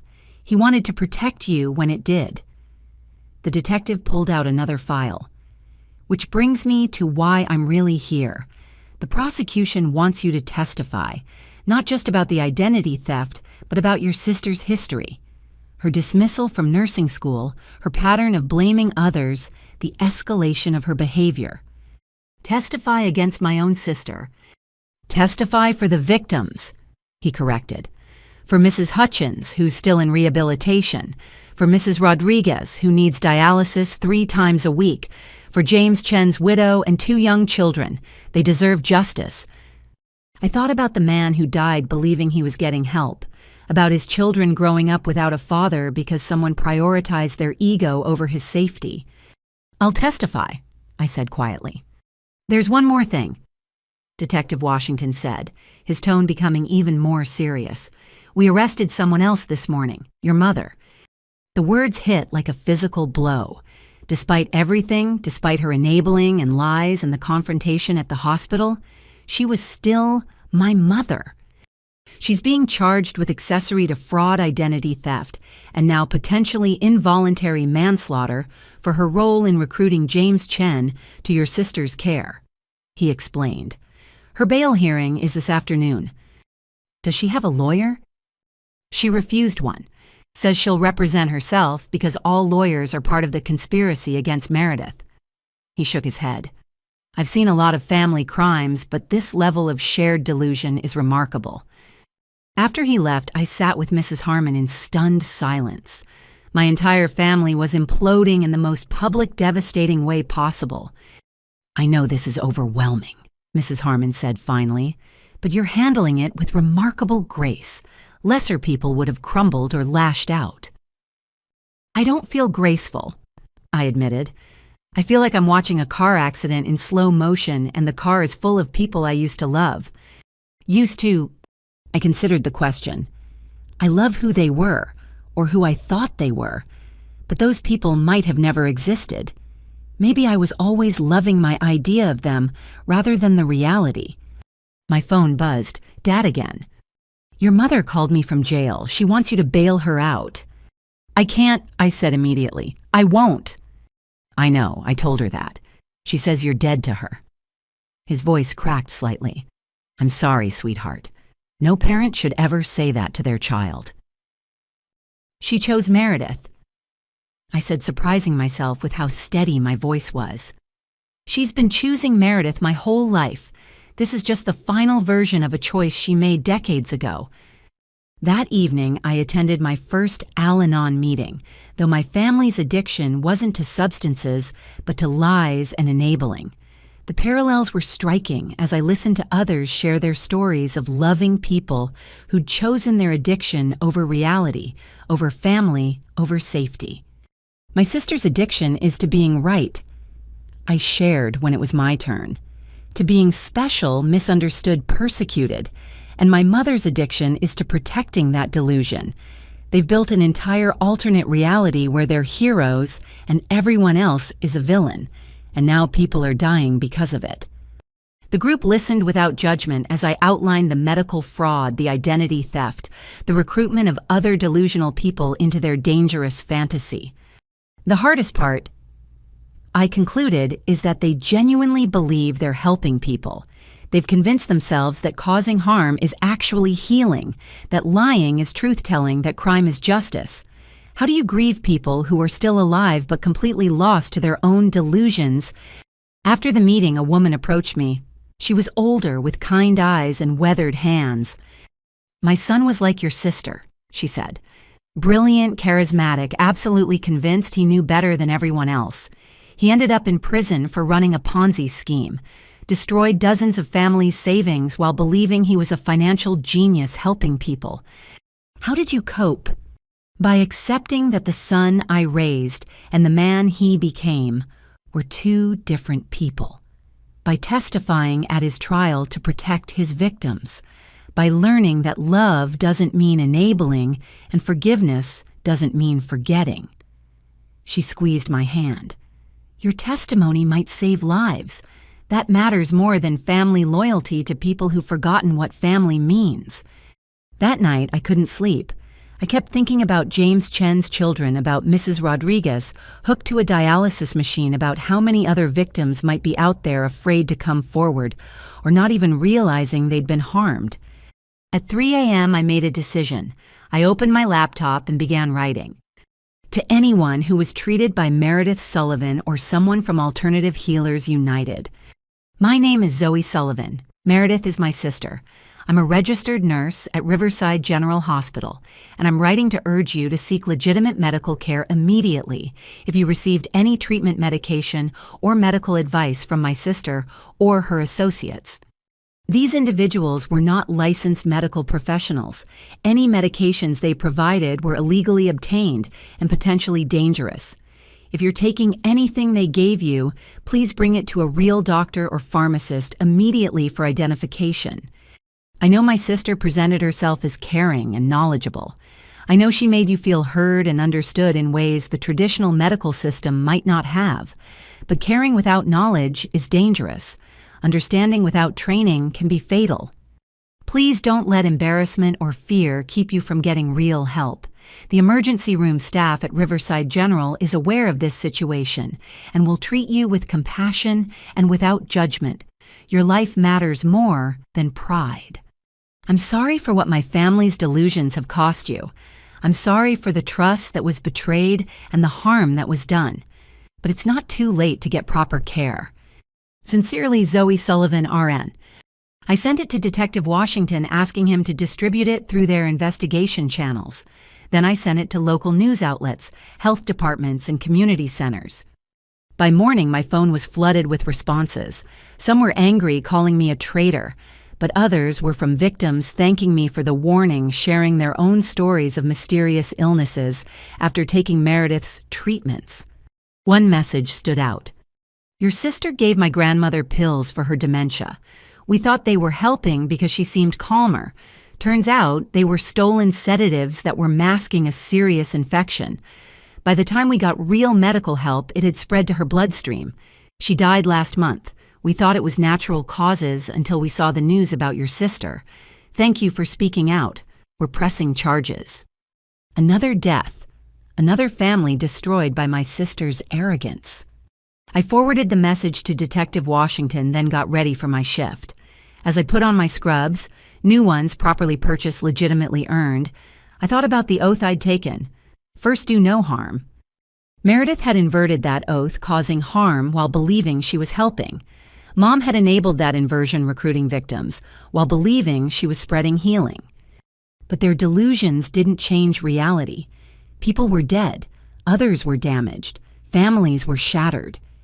And I would testify to every bit of it, no matter how much it hurt, because that's what real integrity looked like.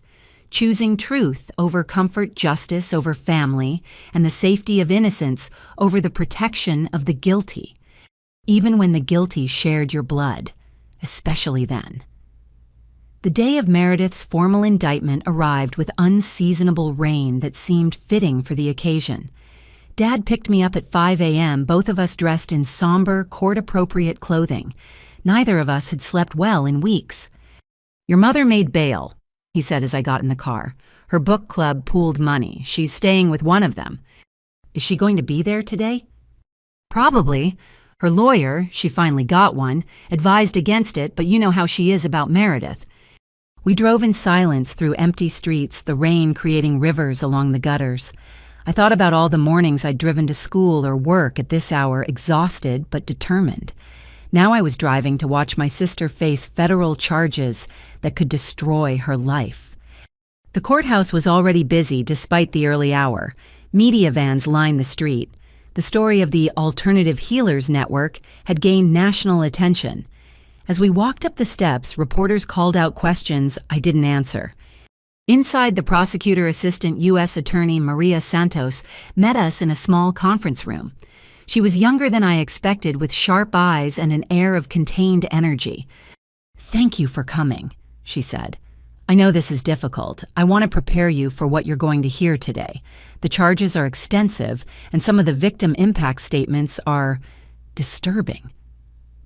She spread out documents on the table. 23 separate federal charges, including racketeering, wire fraud, identity theft, and practicing medicine without a license. The state had added charges for involuntary manslaughter in James Chen's death. Your sister's lawyer is pushing for a plea deal, Santos explained. She wants to argue diminished capacity, saying your sister genuinely believed she was helping people. But with the evidence we have, the encrypted messages, the money transfers, the organized network, it's clear she knew what she was doing was illegal. "What kind of plea deal?" Dad asked. 15 to 20 years instead of potential life. But she'd have to allocute, admit to everything, including her role in recruiting others and teaching them fraud techniques. She's refused so far. Of course she had. Admitting guilt would mean acknowledging the lies she'd built her identity around.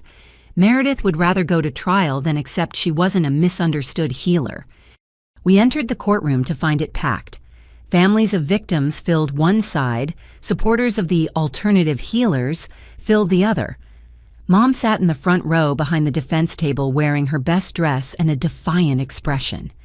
She saw us and her face twisted with rage. Dad steered me to seats on the prosecution's side, which felt like a physical betrayal, even though I knew it was the right choice. Then they brought Meredith in. Prison had changed her. She was thinner, her hair pulled back severely, the orange jumpsuit making her look washed out. But her eyes still held that familiar fire of self-righteousness. Judge Patricia Kovach, a woman known for her no-nonsense approach to federal crimes, called the session to order. As the charges were read, each one felt like another nail in the coffin of who my sister used to be. "How does the defendant plead?" Judge Kovach asked after the lengthy recitation. Meredith stood her lawyer, trying to keep her seated. "I plead not guilty to all charges. I am a healer, not a criminal. This is persecution of those who dare to challenge the medical-industrial complex." Gasps rippled through the courtroom. Her lawyer looked ready to resign on the spot. "Ms. Sullivan," the judge said sternly, "you're facing serious federal charges. This is not a platform for speeches. Do you understand the charges against you?" "I understand that the system is threatened by people like me who offer real healing instead of pharmaceutical slavery," Meredith replied. "Your Honor," her lawyer interrupted desperately, "my client is under considerable stress. We plead not guilty and request a competency evaluation." "Noted," Judge Kovach said dryly. "Now I understand we have victim impact statements." What followed was the hardest hour of my life. Mrs. Chen James's widow spoke first. She was a small woman who seemed smaller in her grief, clutching photos of her husband. James trusted her. She said, her accent thick with tears. He was scared of doctors because his father died in a hospital. When Ms. Sullivan said she could help naturally, he believed. He wanted to see our daughters graduate. Now they'll walk across that stage without their daddy because someone played pretend with his life. One after another, victims and their families spoke. An elderly man whose arthritis treatment had actually been stolen cancer medication that masked his symptoms until the disease was terminal. A young mother who'd been told her postpartum depression was toxins and given stolen antidepressants in dangerous doses, leading to a suicide attempt. A diabetic teenager whose parents had been convinced to stop his insulin in favor of natural healing, resulting in permanent organ damage. Through it all, Meredith sat straight-backed and unmoved.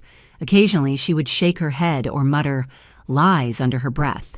Mom nodded along with her, glaring at each speaker as if they were the criminals. Then came a moment I'll never forget. "I'd like to call Beatrice Thompson," the prosecutor announced. A woman in a wheelchair was brought forward. It took me a moment to recognize my former neighbor. She'd aged decades in the months since Meredith's help.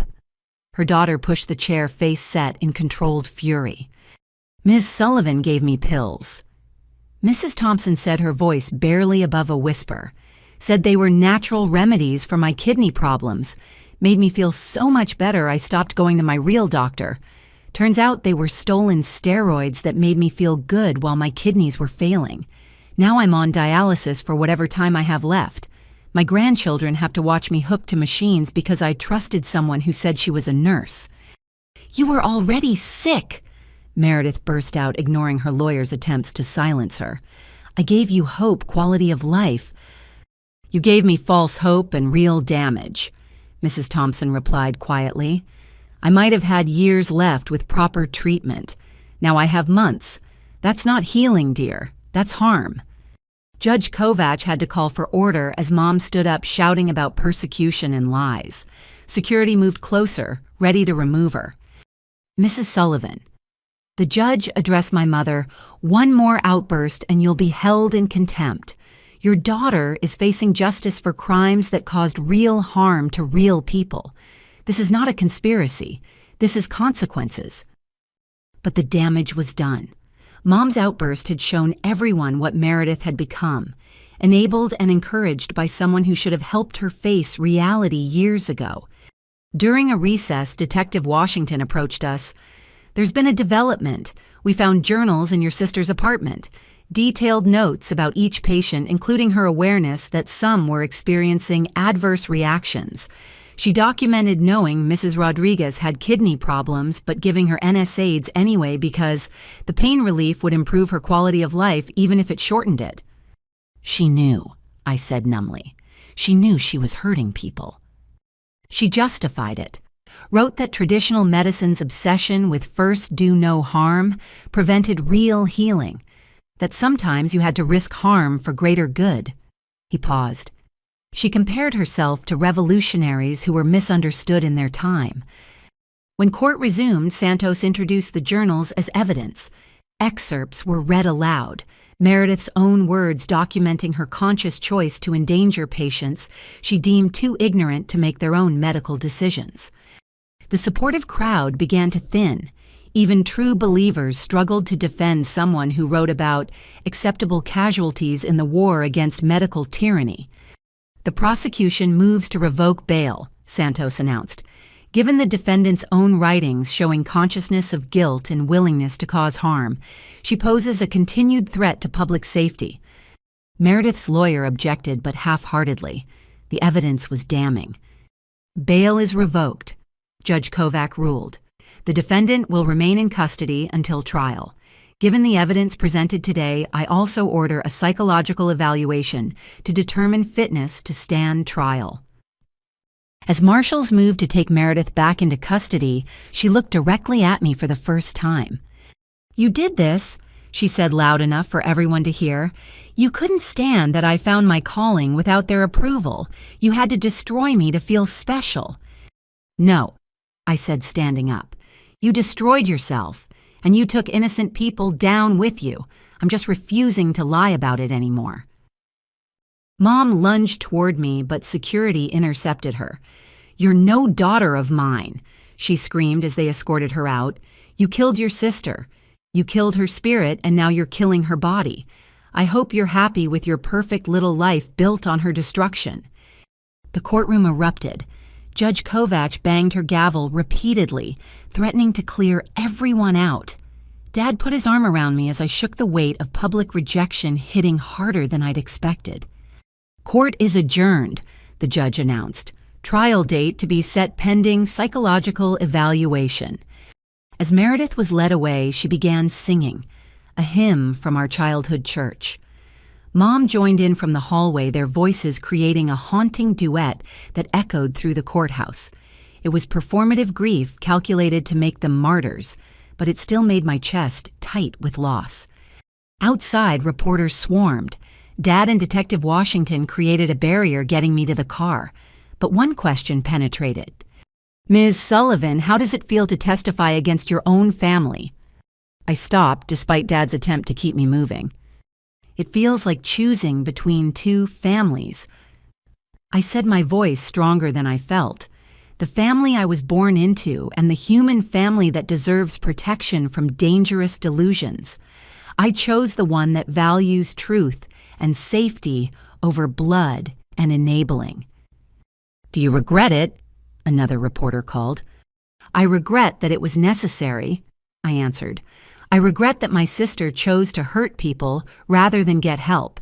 I regret that my mother chose to enable rather than intervene. But I don't regret standing with victims over perpetrators, even when the perpetrators share my DNA." In the car, Dad broke down crying. "I lost them both today," he sobbed. "My wife and daughter, gone." "They left a long time ago, Dad," I said gently. "They left when they chose lies over truth. Today just made it official." That evening I went to work despite Mrs. Harmon offering me time off. I needed the normalcy, the reminder of why I'd chosen this path.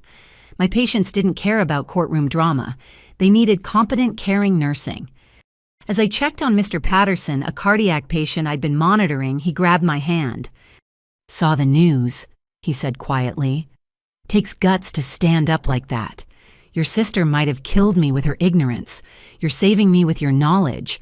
That's the difference between real and fake healing." Similar sentiments came from other patients throughout the shift. They'd seen the coverage, understood the stakes. Several mentioned they'd thrown out alternative remedies they'd been secretly taking, scared by how close they might have come to being victims. By the end of my shift, I was exhausted but oddly at peace. The family I'd lost had been gone long before today, consumed by delusion and denial. But the family I'd chosen, my colleagues, my patients, my profession, remained solid. Dad texted as I was leaving. "Proud of you. Mom served me divorce papers through her friend. I'm relieved. Starting therapy tomorrow. Real healing, not Meredith's version." I sat in my car in the hospital parking garage watching the sun rise over the city. Somewhere Mom was probably rallying Meredith's remaining supporters, planning protests and proclamations of innocence. Somewhere Meredith was in a cell likely composing manifestos about medical martyrdom. But here in the real world, patients needed care, families needed support, and truth needed advocates. I'd chosen my side, and despite the pain, despite the loss, I'd choose it again. Because some things matter more than blood, like integrity, like justice, like the oath to first do no harm. Even when the ones doing harm share your name.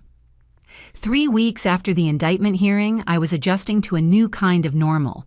The media attention had died down somewhat, though I still occasionally found reporters waiting by my car. My shifts at the hospital had become a refuge, a place where I could focus on healing rather than destruction. I was checking medication orders in the cardiac unit when Mrs. Harmon appeared with someone I didn't recognize, a well-dressed woman in her 60s, with sharp eyes and perfect posture. "Zoe, this is Margaret Winters," Mrs. Harmon said. "She's the hospital's chief legal counsel, but more importantly, she has experience with situations like yours." Margaret extended her hand with a warm smile. 40 years ago, my brother ran a fake cancer clinic, convinced desperate people that coffee enemas and vitamin C could cure stage 4 tumors. I was fresh out of law school when I helped prosecute him. My eyes widened. "Your own brother?" "My own brother," she confirmed. 3 people died following his treatments. Dozens more delayed real care until it was too late. Family gatherings were tense after that. We sat in the break room as Margaret shared her story. The parallels were eerie. A charismatic sibling who believed traditional medicine was corrupt parents who enabled the delusion victims who just wanted hope. "The hardest part wasn't the trial," Margaret said. "It was the aftermath. The family divided permanently. Some relatives still think I betrayed blood for career. But the survivors' families, they send me Christmas cards. Their children grew up because I chose justice over genetics." "How did you cope with the guilt?" I asked. "By realizing the guilt belonged to him, not me. Every day I stayed silent was a day someone else might die. That's not loyalty. That's complicity." She pulled out a business card. "I'm offering pro bono legal help for your identity theft case. The hospital supports employees who stand up for what's right." Before I could respond, my phone buzzed. "Dad, Detective Washington needs us at the station. They found something at your mother's friend's house." An hour later, we sat in an interview room as Detective Washington laid out evidence bags on the table. Prescription pads, DEA number lists, patient files, and boxes of medication. "Your mother's friend Diane Morrison finally agreed to a search after her lawyer explained harboring evidence is a crime," he explained. "Your mother was storing Meredith's supplies there, but that's not the biggest discovery." He pulled out a laptop. "This contains correspondence between your mother and sister going back 5 years. They discuss strategies for discrediting you if you ever betrayed the cause, including plans to plant evidence of drug theft at your workplace. They were going to frame me, if necessary. There are detailed discussions about how to access your apartment, your locker at work, even your car. Your mother provided layouts and schedules. They saw you as the enemy long before recent events." I stared at the evidence of premeditated betrayal. While I'd been working myself to exhaustion protecting family secrets, they'd been planning my destruction as a contingency. "There's more," Detective Washington continued. "The laptop contains a list of potential victims. Elderly people in your mother's social circles, their medical conditions, and their financial situations. It was a targeting database." "Like they were shopping for victims," Dad said, his voice hollow. "Essentially, yes. People with good insurance but poor health literacy. Those estranged from family who might not have advocates. Your mother marked which ones were promising based on their vulnerability.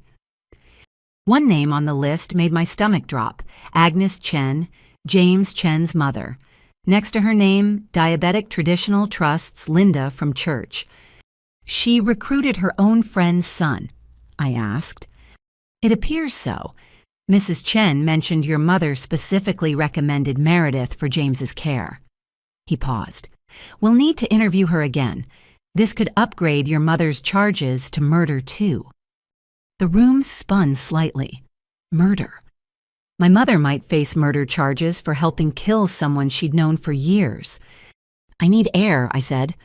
Outside the police station, I leaned against the building, trying to process the scope of evil I'd uncovered. This wasn't delusion or misguided helping.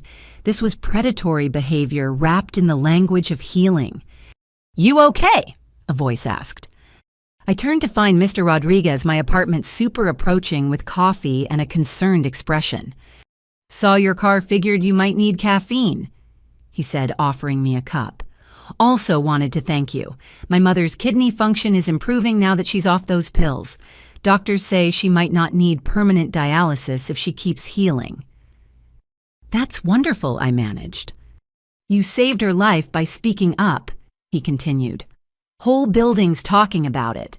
Mrs. Peterson in 4B threw out some natural remedies your sister gave her last year. Turns out they were stolen thyroid medication. Could have killed her with her heart condition." Another near victim. How many more were out there? "There's something else," Mr. Rodriguez said hesitantly. "Few of us have been talking. We want to testify at the trial, share our experiences, make sure justice happens. You don't have to. We want to. Your sister preyed on us because we trusted your family. Your mother vouched for her to us. They used our faith in neighbors against us. That's not right." Back inside, Detective Washington had more revelations. "We've been analyzing the financial records. Your sister was making significant money from this, nearly $200,000 in the past 2 years. From fake prescriptions, from consultations, medication sales, even fake medical supplies. She had a website on the dark web where people could order prescription drugs. She'd fill them using stolen credentials and ship them out. Your mother handled the packaging and mailing." Dad made a strangled sound. "Linda was running a drug ring." "Essentially, though they convinced themselves they were democratizing medicine and breaking Big Pharma's monopoly. The self-justification in their communications is remarkable." Santos, the prosecutor, arrived then with more news. "Meredith's psychological evaluation is complete. She's been deemed competent to stand trial. No major mental illness, just narcissistic personality disorder and antisocial traits. So she knows right from wrong." "Completely. The psychologist noted she's highly intelligent, understands consequences, but believes laws shouldn't apply to her because she's special. Classic narcissistic thinking, but not insanity." "What about Mom?" I asked. "Her evaluation is scheduled for next week, but her lawyer is already preparing a defense that she was manipulated by Meredith." Santos shook her head. "Hard to sell when she was actively recruiting victims and managing finances." That evening, I attended another Al-Anon meeting. Word had spread about my situation, and the group had grown. Other healthcare workers facing similar family dynamics had joined. "My brother sells fake COVID cures online," one nurse shared. "Says his herbs work better than vaccines.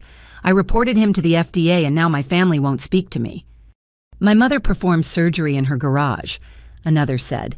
"She was a nurse 30 years ago, thinks that qualifies her. I've called authorities multiple times, but she keeps moving, finding new desperate people.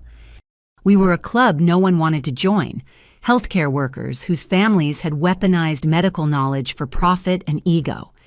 After the meeting, Margaret Winters approached with another woman. "This is Dr. Patricia Chen," she said.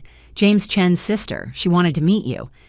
I braced for anger, but Dr. Chen's eyes held only sadness. "Thank you for speaking out.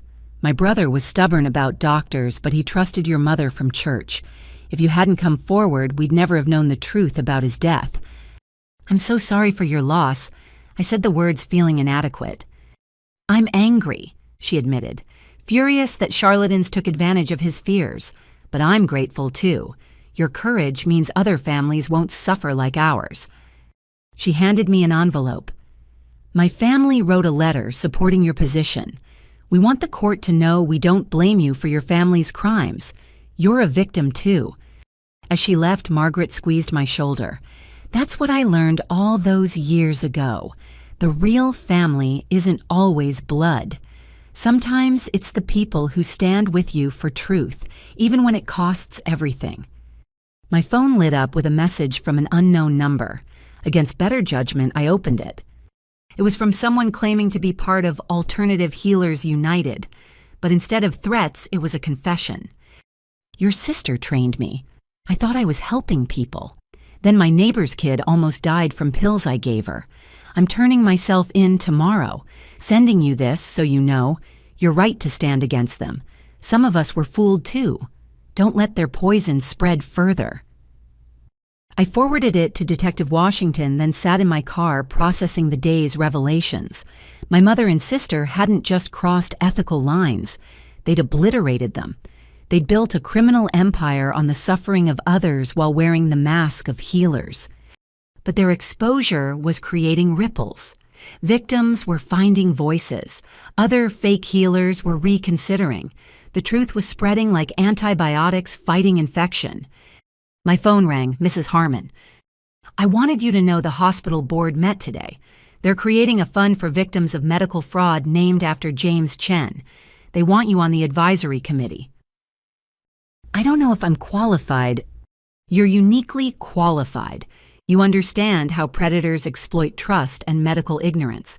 You can help us educate vulnerable populations." After we hung up, I looked at the hospital glowing in the evening light. Inside, real healing was happening. Qualified professionals were saving lives with knowledge and compassion. Outside, predators like my family were still hunting, but their shadows were shrinking. Each testimony, each exposed lie, each saved life pushed back against their darkness. I thought about Mr. Patterson, my cardiac patient, who'd mentioned throwing out suspicious remedies after hearing my story. About Mrs. Rodriguez, whose kidneys were healing now that she was free from toxic help. About future victims who might be saved because people were learning to question, to verify, to demand real credentials. My family had chosen to be predators. I'd chosen to be protection. And every day as I put on my legitimate scrubs and cared for patients with real knowledge, I proved that healing and harming were choices. I'd made mine, and I'd keep making it every day no matter how much it hurt. Because that's what real nurses do. We choose healing even when it means healing the wounds our own families created. 6 weeks had passed since the indictment hearing. I'd settled into a routine of working attending court preparation meetings and trying to rebuild some semblance of normal life. The trial date was set for 3 months out, giving both sides time to prepare what promised to be a complex case. I was finishing my Thursday night shift updating patient charts in the cardiac unit when my phone buzzed with an urgent text from Detective Washington. "Major development. Can you come to the station after your shift? Bring your father if possible." 2 hours later, Dad and I sat across from Detective Washington and Assistant U.S. Attorney Santos. The detective's usually composed demeanor showed cracks of exhaustion and something else: disgust. "We arrested 14 more members of Alternative Healers United last night," he began. "Coordinated raids across 3 states. What we found—" He paused, rubbing his temples. "Your sister wasn't just a member. She was a founder. The whole network traces back to her and 2 others who met in online forums for failed medical students." Santos opened a folder filled with screenshots and documents. They called themselves the Trinity. Your sister Marcus Webb, who failed out of med school for selling drugs, and Jennifer Lawson, who lost her nursing license for patient abuse. Together, they built a network specifically designed to prey on vulnerable populations. "How organized was it?" Dad asked, though he looked like he didn't want to know the answer. "Very. They had territories, shared resources, even a training manual your sister wrote." Santos pulled out a bound document. Liberation Medicine, a guide to healing outside the system. It's essentially a how-to guide for medical fraud. I flipped through pages filled with Meredith's familiar handwriting, chapters on forging documents, gaining patient trust, which medications to steal, how to explain away adverse reactions. It was a predator's handbook disguised as alternative medicine philosophy. "This is evidence of conspiracy," Detective Washington said. "But that's not why we called you here. During the raids, we found something else. Marcus Webb kept records of every transaction, every victim, including video recordings of some consultations." My stomach dropped. Video.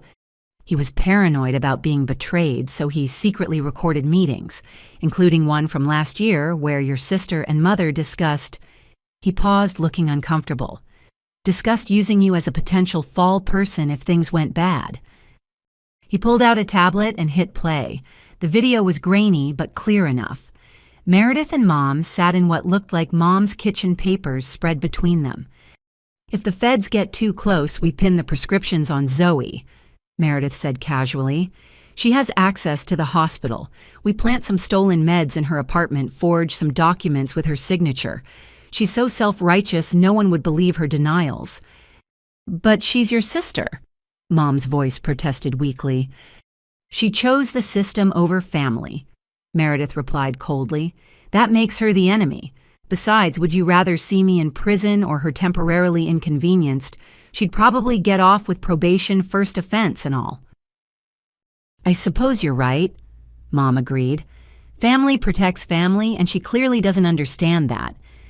The video continued with them discussing specific strategies: how to access my apartment, which medications to plant, how to forge my signature convincingly. They'd practiced writing my name, studied my work schedule, even discussed drugging me to make me appear impaired at work. I felt physically ill. While I'd been protecting them, they'd been planning my destruction as casually as planning dinner. "This changes things," Santos said after stopping the video. "This shows clear intent to frame you for their crimes. It upgrades the conspiracy charges and adds attempted obstruction of justice." "There's more," Detective Washington said grimly. "We found videos of actual treatments. I won't show you these. They're evidence and, frankly, disturbing. But your sister performed minor surgeries, drained abscesses, removed moles, even attempted to set a broken bone. No anesthesia beyond stolen lidocaine, no sterile technique, no follow-up care." "She was playing surgeon?" Dad asked, horrified. "She had a whole setup in a rented storage unit, called it her treatment center, charged hundreds of dollars cash for procedures that often led to severe infections. 3 people ended up hospitalized with sepsis from her surgeries." "Did any die?" I asked quietly. "One came close. A homeless veteran she treated for an infected wound. Instead of antibiotics, she packed it with herbs and honey. He barely survived the resulting blood infection." Santos pulled out more documents. "Your mother wasn't just recruiting patients. She was scheduling these procedures, collecting payment, even assisting sometimes. We have her on video holding instruments while Meredith cut into people." The scope of horror kept expanding. My sister hadn't just been playing with pills. She'd been butchering people in a storage unit while Mom helped. "Why didn't these people go to real hospitals?" I asked, though I suspected the answer. "No insurance, fear of deportation warrant issues, or just desperation," Detective Washington explained. "Your sister specifically targeted people who couldn't or wouldn't seek legitimate care. The vulnerable and voiceless. Classic predator behavior." "What happens now?" Dad asked. "Given this new evidence, we're adding attempted murder charges for the surgical victims conspiracy to obstruct justice for the plan to frame Zoe and federal racketeering charges that could result in life imprisonment." Santos's voice was hard. "Your sister and mother are looking at dying in prison if convicted on all counts." "What about bail?" I asked. "Mom's still out." Detective Washington's expression darkened. "About that, we can't find her. She didn't show up for her check-in yesterday. Her ankle monitor was found cut off at a rest stop 50 miles north. We have a federal warrant out for her arrest." Mom was on the run. The woman who'd raised me, who'd made my school lunches and attended my concerts, was now a federal fugitive. We've frozen all known accounts and flagged her passport, but he trailed off. But you think someone's helping her? I finished. The Alternative Healers Network is extensive. She could be hiding with any of dozens of sympathizers. We're monitoring communications, but these people learned to be careful after the arrests. My phone buzzed, a text from an unknown number that simply read, "Check your email." With trembling fingers, I opened my email to find a message from Mom's account. Zoe, by the time you read this, I'll be somewhere you and your government handlers can't reach. You've destroyed everything. Your sister, our family, the movement to help people failed by corrupt medicine. I know you think you're some kind of hero, but you're a traitor. You chose them over us. You put your own sister in a cage and helped them hunt down people whose only crime was caring too much. Meredith was special. She saw beyond the lies of big pharma and corporate medicine. She helped people everyone else abandoned. And you destroyed her out of jealousy and spite. I'll never forgive you. When Meredith gets out, and she will because truth always wins, we'll rebuild. The movement will continue. People need what we offer, what you're too brainwashed to understand. Don't try to find me. You're no daughter of mine. You killed that relationship when you betrayed blood for a paycheck and approval from your corporate masters. Remember this: every person who suffers because they can't afford your precious, legitimate health care is on your hands now. You protected the system that kills thousands through neglect and greed. I hope your scrubs feel like chains. Linda.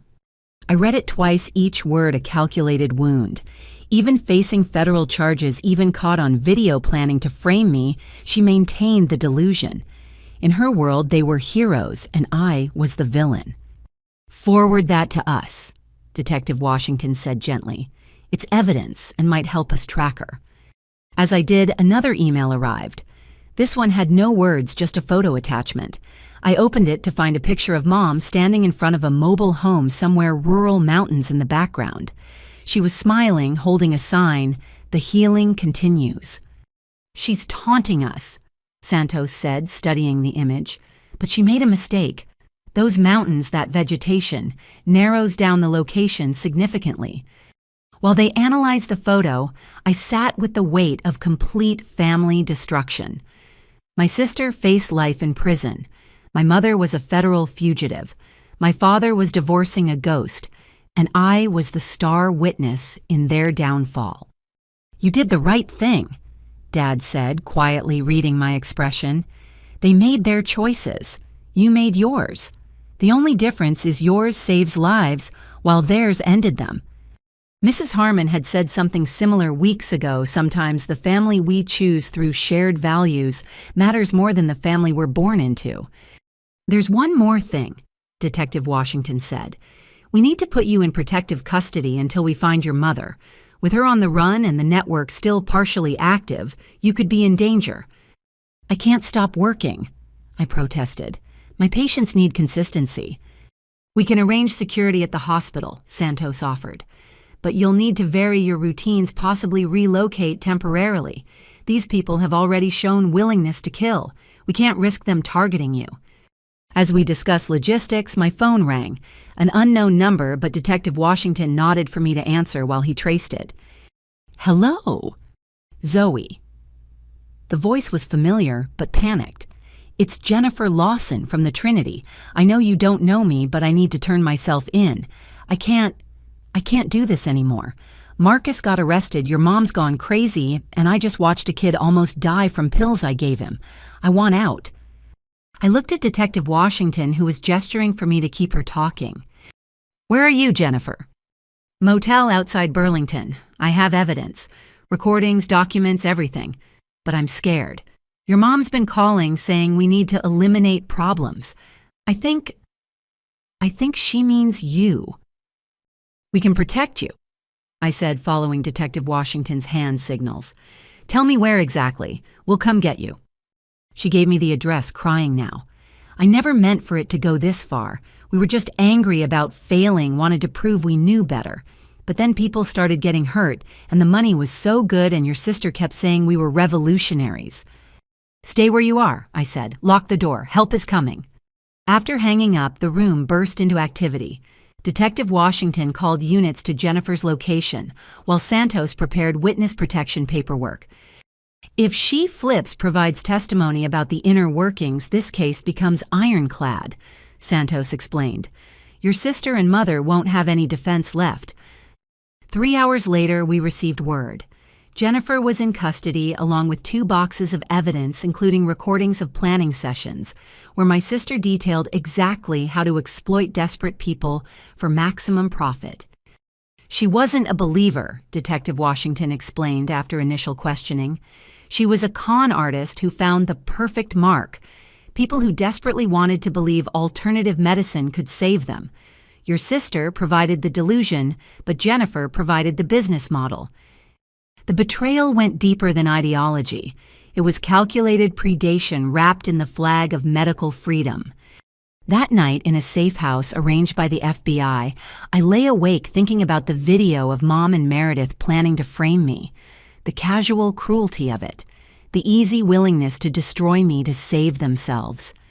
I'd protected them for so long, made excuses, kept secrets, and they'd been willing to send me to prison as a backup plan. But their plan had failed. Their network was crumbling. Their victims were finding justice. And somewhere in the darkness, Mom was running, but she couldn't run from the truth forever. The arrest was over. The trial was coming. And I would testify to every single crime, no matter how much it hurt. Because that's what you do when family becomes predator. You become prey no more. The safe house was a modest apartment in a quiet suburb 40 minutes from my usual life. Plain furniture, basic necessities, and FBI agents rotating shifts in unmarked cars outside. I'd been there a week when Detective Washington arrived with news. "We found your mother," he said, setting down a folder of photographs. "She was hiding at a compound in Montana run by an anti-government group that believes modern medicine is population control. They call themselves sovereign healers." The photos showed Mom being led away in handcuffs, looking haggard but defiant.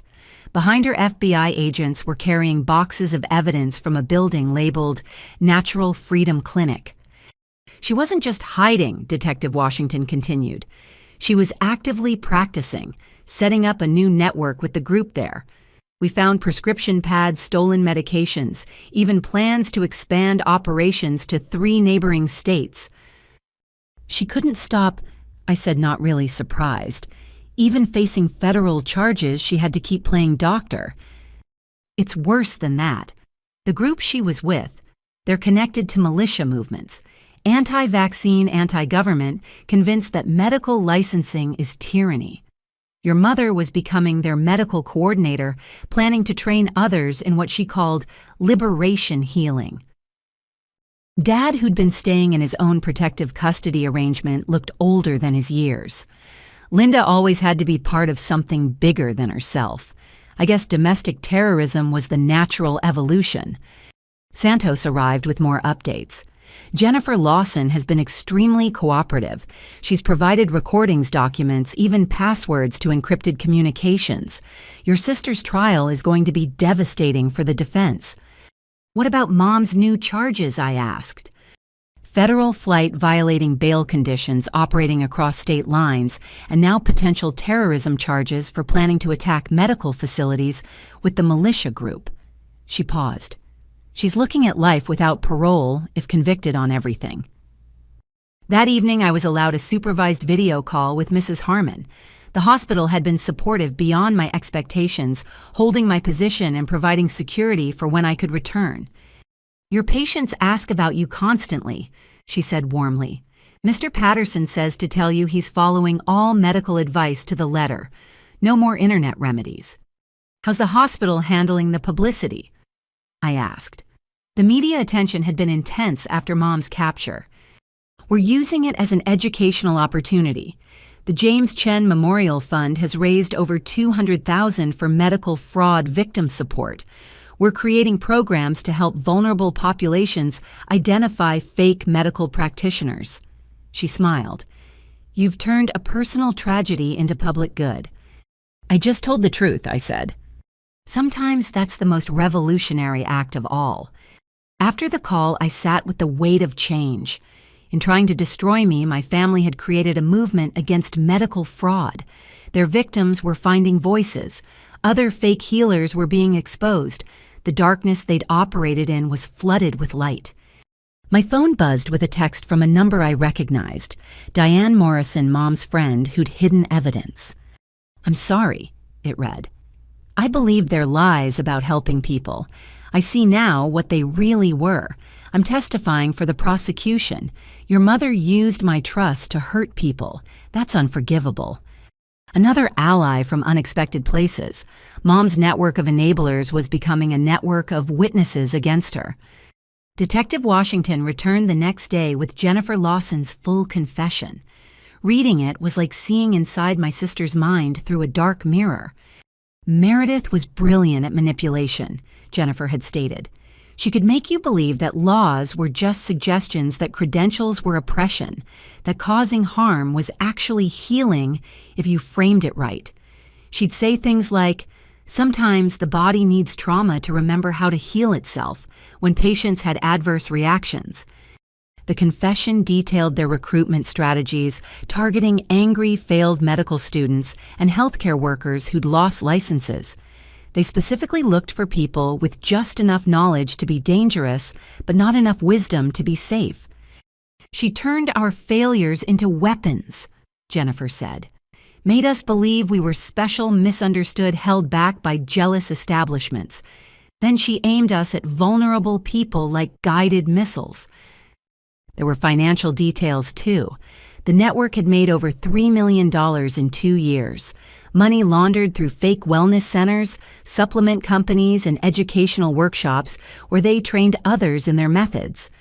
Your sister talked about franchising, Jennifer revealed, making Alternative Healers United into a nationwide movement. She had plans for merchandise, a documentary, even a book deal. She saw herself as a guru, not a criminal. But the most damning parts were about the victims. Jennifer estimated at least 200 people had been seriously harmed, with potentially dozens of deaths they'd attributed to healing crises or natural transitions. When James Chen died, Meredith called it an acceptable loss in the revolution, Jennifer stated. She said all movements had martyrs. I had to stop reading several times, overwhelmed by the callousness. This wasn't misguided helping. This was systematic predation with a body count. That night, unable to sleep, I wrote in the journal my therapist had recommended. I keep looking for the sister I remember, the one who bandaged my stuffed animals and declared them healed, the one who wanted to help people so badly she cried when she couldn't save an injured bird. But maybe that person never existed, or maybe she got lost so gradually I didn't notice until she was gone completely. Mom's arrest photos haunt me. She looked proud, like she was being persecuted for righteousness rather than prosecuted for crimes. Even caught red-handed, she clings to the delusion. I wonder if she even remembers who we used to be before the lies consumed everything. Dad asked me yesterday if I regret starting this by reporting Meredith. I don't. Every day brings news of another victim, found another fake healer, exposed another vulnerable person saved from their predation. My family chose to be a cancer. I chose to be treatment. It hurts, but healing often does. The next morning brought unexpected visitors. A secure video call connected me with 3 women I'd never met, but instantly recognized. The other witnesses against my family. We wanted to thank you, Mrs. Chen said, James's widow. Your courage gave us courage. Your voice gave us voices. Mrs. Rodriguez nodded from her wheelchair. My daughter says my kidney function is improving. The doctors think I might avoid permanent dialysis. That's because of you speaking truth. The third woman introduced herself as Patricia Hoffman, mother of the teenager whose diabetes had been mismanaged by Meredith. My son is alive because you stood up. He's back on proper insulin, back in school, talking about becoming a real doctor to help kids like him. We're all testifying, Mrs. Chen continued. all the victims and families. Your mother and sister won't be able to deny the harm they caused when dozens of us speak truth." After they logged off, I sat with the strange comfort of shared purpose. My biological family was gone, but something new was forming. Bonds forged by truth and survival, by choosing justice over comfortable lies. Detective Washington arrived that afternoon with final preparation materials for the trial now just 2 weeks away. The evidence was overwhelming: financial records, videos, confessions, victims, and the damning manual my sister had written. "The defense is trying for an insanity plea," he explained, "claiming your sister suffered from delusional disorder, genuinely believing she was helping." Will it work? Not with Jennifer's testimony and the financial evidence. Hard to claim insanity when you're carefully laundering money and planning to frame your sister for crimes. He paused. "Your testimony will be crucial. You knew her before and during. You can speak to her capacity for manipulation versus delusion." "She knew," I said firmly. "Maybe she convinced herself it was justified, but she knew. The video of her planning to frame me proves it. You don't frame someone for crimes you genuinely believe are heroic acts." That evening, the FBI allowed me a supervised visit to my apartment to collect belongings. The place felt foreign, like a museum of who I used to be. My scrubs hung in the closet, waiting for their owner to return. Medical textbooks lined shelves, testament to the legitimate education my sister had scorned. In my mailbox, among bills and junk mail, was a letter with no return address. Inside, my sister's handwriting. "Zoe, by the time you read this, you'll have destroyed everything I built. I hope you're satisfied. You always were the good one, the rule follower, the one who colored inside the lines. I tried to show you there was freedom outside those lines, but you chose chains instead. They'll paint me as a monster and you as a hero, but we both know the truth. I helped people you'd have let die in emergency room waiting areas. I gave hope to the hopeless while you gave them bills they couldn't pay. When I get out, and I will because truth always wins, I'll rebuild. There are thousands who believe in what we started. You can cage my body, but not the movement. Natural healing will prevail over your pharmaceutical slavery. Enjoy your victory. It's temporary. Everything built on lies is. Your sister in blood, if not in spirit, Meredith." I showed it to Detective Washington, who bagged it as evidence. "Still playing the victim," he noted. "Even facing life in prison, she can't admit fault." "She never could," I said. "It was always someone else's fault.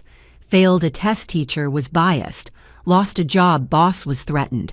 Caught stealing, forced by circumstances. I think accountability physically pains her." 2 days before the trial, I was cleared to return to work with security. Walking into Riverside General felt like coming home. My colleagues embraced me. Patients welcomed me back, and for 12 hours I remembered why I'd chosen legitimate medicine over my family's dangerous fantasies. "You look good," Mr. Patterson said during rounds. "Stronger, like you've been through fire and survived." Something like that. I agreed, checking his chart. His numbers were excellent, his recovery on track. "You know what's funny?" he said. "I used to think doctors and nurses were just in it for money. Your sister's story made me realize the real ones could make more money doing fake medicine with less accountability. You choose the hard path because it's right, not profitable." That night, Dad called with his own pre-trial thoughts. "I've been thinking about when you girls were young," he said. "You'd play hospital for hours, but even then there were differences. You'd carefully check your stuffed animals' symptoms, give them pretend medicine on schedule. Meredith would declare them cured with magic touches and get angry when you said healing took time." "I remember," I said softly. I should have seen it then. The need for instant gratification for being special without effort. But I was too busy keeping peace to notice the patterns. He sighed. "I failed you both in different ways. Her by enabling you by not protecting. We all did our best with what we knew then," I said. What matters is what we do with what we know now. Testify, he said firmly. Tell every truth no matter how much it hurts. Let justice be done though the heavens fall. The next morning I stood before my bathroom mirror in my safe house practicing my testimony one final time. Tomorrow I would face my sister in court. I would speak truths that would likely send her to prison forever. But I would also speak for Mrs. Rodriguez's kidneys, for James Chen's daughters, for Patricia Hoffman's diabetic son, for all the nameless victims who suffered, because my family chose to play God with people's lives. I put on my scrubs, clean, legitimate, earned through years of actual education. They weren't chains like Mom claimed. They were armor protecting both me and my patients from the kind of harm my family inflicted. Tomorrow the trial would begin. Today I stood strong in my truth, surrounded by chosen family who valued healing over harming facts, over fantasies, and justice over blood. The little girl who'd carefully tended stuffed animals had grown up to tend real humans, while her sister had grown up to prey on them. We'd both made our choices. Now justice would make its own. The federal courthouse buzzed with media attention as the most anticipated trial of the year began. News vans lined the street, reporters doing stand-ups about the fake healer network that had captured national attention. I arrived in an unmarked FBI vehicle slipping through a side entrance to avoid the circus. The courtroom was packed. On one side sat the victims and their families, a sea of faces marked by betrayal and loss. On the other, a smaller but vocal group of Alternative Healers United supporters, still clinging to the delusion that their leaders were martyrs. Meredith entered in shackles wearing a conservative suit that couldn't hide how prison had changed her. She'd lost weight. Her hair was severely pulled back, but her eyes still burned with self-righteous fury. She found me in the gallery and stared, her lips moving in what looked like traitor. Mom was brought in separately, also shackled, looking smaller than I'd ever seen her. The woman who'd once commanded church committees and social clubs now shuffled like she'd aged 20 years in 2 months. She didn't look at me at all. Judge Kovach called the court to order, and Assistant U.S. Attorney Santos began with an opening statement that laid out the scope of devastation. The defendants didn't just pretend to be medical professionals, she said, standing before the jury. They built a criminal empire on the suffering of society's most vulnerable. They targeted the elderly, the poor, the desperate. They promised healing and delivered harm, hope, and delivered death. She presented the numbers: over 300 identified victims across 7 states, 43 hospitalizations directly linked to their treatments, 4 confirmed deaths with potentially dozens more being investigated. This wasn't misguided alternative medicine, Santos continued. This was calculated predation. The defendants kept detailed records of their victims' finances, their fears, their isolation from family. They knew exactly who to target and how to exploit them. The defense attorney, a well-known advocate for medical freedom named Richard Morse, painted a different picture. My clients are healers persecuted by a system that prioritizes profit over people, he argued. They saw suffering the medical establishment ignored and tried to help. Yes, they made mistakes, but mistakes born of compassion aren't crimes. Objection, Santos said. Counsel is arguing facts, not in evidence. Sustained, Judge Kovach ruled. Mr. Morse, save your characterizations for closing arguments. The first week of testimony was devastating. Victim after victim took the stand, each story a portrait of trust betrayed. Mrs. Rodriguez testified from her wheelchair about the kidney damage from NSAIDs my sister prescribed, despite knowing her condition. She said the pain relief would improve my quality of life. She never mentioned it might end my life. James Chen's widow could barely speak through tears as she described her husband's final days. He trusted them because they said they understood his fear of hospitals. They used his trauma from his father's death against him. Now my daughters have the same trauma from losing their father. Patricia Hoffman's son, now 17 and healthy, spoke about nearly dying from diabetic ketoacidosis. They told my mom insulin was poison, that their herbs would cure me naturally. I was in a coma for 3 days. I missed my sophomore year recovering. But it was Mrs. Hutchins, the elderly woman with dementia, who provided the most heartbreaking testimony. Her daughter had to speak for her as the drug interaction had worsened her cognitive decline. "My mother doesn't remember my name most days," she said, "but she remembers the nice lady who gave her pills that would help her feel better. She asks for her, sometimes wants to thank her for being so kind." Through each testimony, Meredith sat unmoved, occasionally shaking her head or whispering to her lawyer. Mom kept her eyes down, but I could see her hands trembling. When Jennifer Lawson took the stand as the prosecution's star witness, the courtroom went silent. Her testimony over 3 days laid bare the entire operation. "Meredith called us soldiers in the war against medical tyranny," she testified. She said some casualties were inevitable in any revolution. When patients died or were harmed, she'd say they were martyrs to the cause.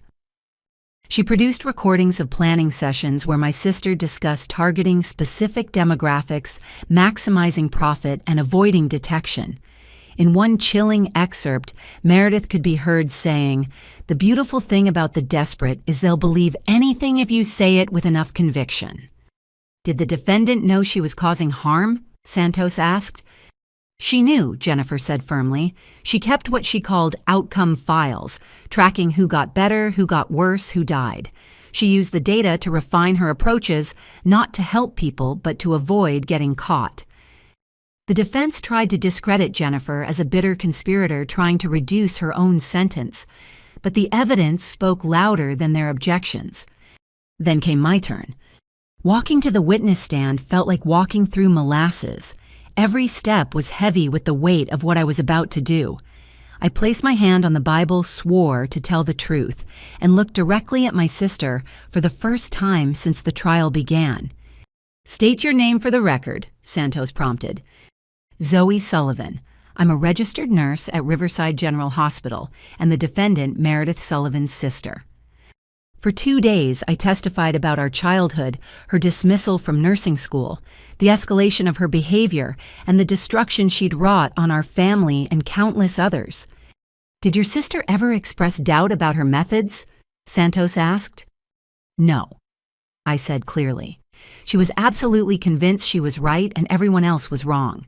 When confronted with evidence of harm, she'd blame the patient for not following directions or having weak constitution. It was never her fault. "Tell us about the video where she discussed framing you." I recounted watching my sister and mother plan my destruction, their casual willingness to sacrifice me to save themselves. Several jurors looked shocked. The supporters section grew quieter. "How did that make you feel?" "Like I never knew them at all," I admitted. "Like the family I thought I had was a fiction and these strangers had been wearing their faces all along." The defense's cross-examination was brutal. Morse tried to paint me as jealous, vindictive, mentally unstable from work stress. "Isn't it true you were always competing with your sister?" he pressed. "No," I said firmly. "I was surviving while she was enabled. There's a difference between competition and self-preservation." "You sent your own mother to prison," he accused. "My mother sent herself to prison by committing crimes," I corrected. "I just stopped lying about it." He tried every angle, suggesting I'd planted evidence that I'd manipulated my father, that I was seeking fame from the case. Each accusation fell flat against the mountain of evidence. When Mom took the stand in her own defense, she broke my heart all over again. "I believed in my daughter's gift," she said, voice quavering. "Maybe I was wrong, but what mother doesn't want to believe her child is special? I never meant for anyone to get hurt." But under Santos's cross-examination, the truth emerged. Email after email showed her actively recruiting victims, managing finances, planning expansion. When confronted with the evidence of James Chen's death, a man she'd known from church for a decade, she broke down. "I thought he just needed someone to listen." She sobbed. "Meredith said she could help his diabetes naturally. I didn't know. I couldn't have known." You knew she wasn't licensed, Santos pressed. You knew the medications were stolen. You knew people were being harmed. Yet you continued recruiting victims. Why? Because I'd already sacrificed everything, Mom burst out. My reputation, my relationships, my other daughter. If I admitted Meredith was wrong, what had it all been for? The admission hung in the air. She'd known the truth but chose the lie because the cost of honesty was too high. Meredith's testimony was a master class in narcissism. She spoke for hours about her theories, her persecution, her noble intentions. Not once did she express remorse for the victims. Do you feel responsible for James Chen's death? Santos asked directly. I feel sad that the medical establishment failed him so thoroughly that he had to seek help outside their system, Meredith replied. His death is on their hands, not mine. What about Mrs. Rodriguez's kidney failure? She was already sick. I gave her quality of life. Sometimes that's more important than quantity. With each answer, she damned herself further. The jury saw not a misguided healer, but a predator without conscience. After 3 weeks of testimony, closing arguments brought everything full circle. The defendants want you to believe they're healers, Santos told the jury, but healers don't prey on the vulnerable. They don't steal identities, forge prescriptions, or plan to frame family members. They don't keep files on who they've killed. They don't build criminal networks spanning multiple states. What the defendants did wasn't healing, it was hunting. And their prey were people who trusted them most. Morse made a passionate plea for understanding, for seeing alternative medicine as valid for recognizing desperation rather than criminality. But his words rang hollow after weeks of devastating evidence. The jury deliberated for just 6 hours. On all counts, guilty. The word echoed through the courtroom 47 times as each charge was read. Meredith stood stoic, but I saw her hands shaking. Mom collapsed, sobbing. Judge Kovacs scheduled sentencing for the following month, remanding both defendants to custody as flight risks. As marshals led them away, Meredith turned to look at me one last time. I expected hatred, but instead saw something worse. Pity. You'll never understand, she mouthed. Never. She was right. I'd never understand choosing ego over ethics, delusion over truth, harm over healing. And I was grateful for that inability. Outside the courthouse, victims and families gathered. Mrs. Chen hugged me tightly. Justice, she whispered. It won't bring James back, but it stops them from taking anyone else.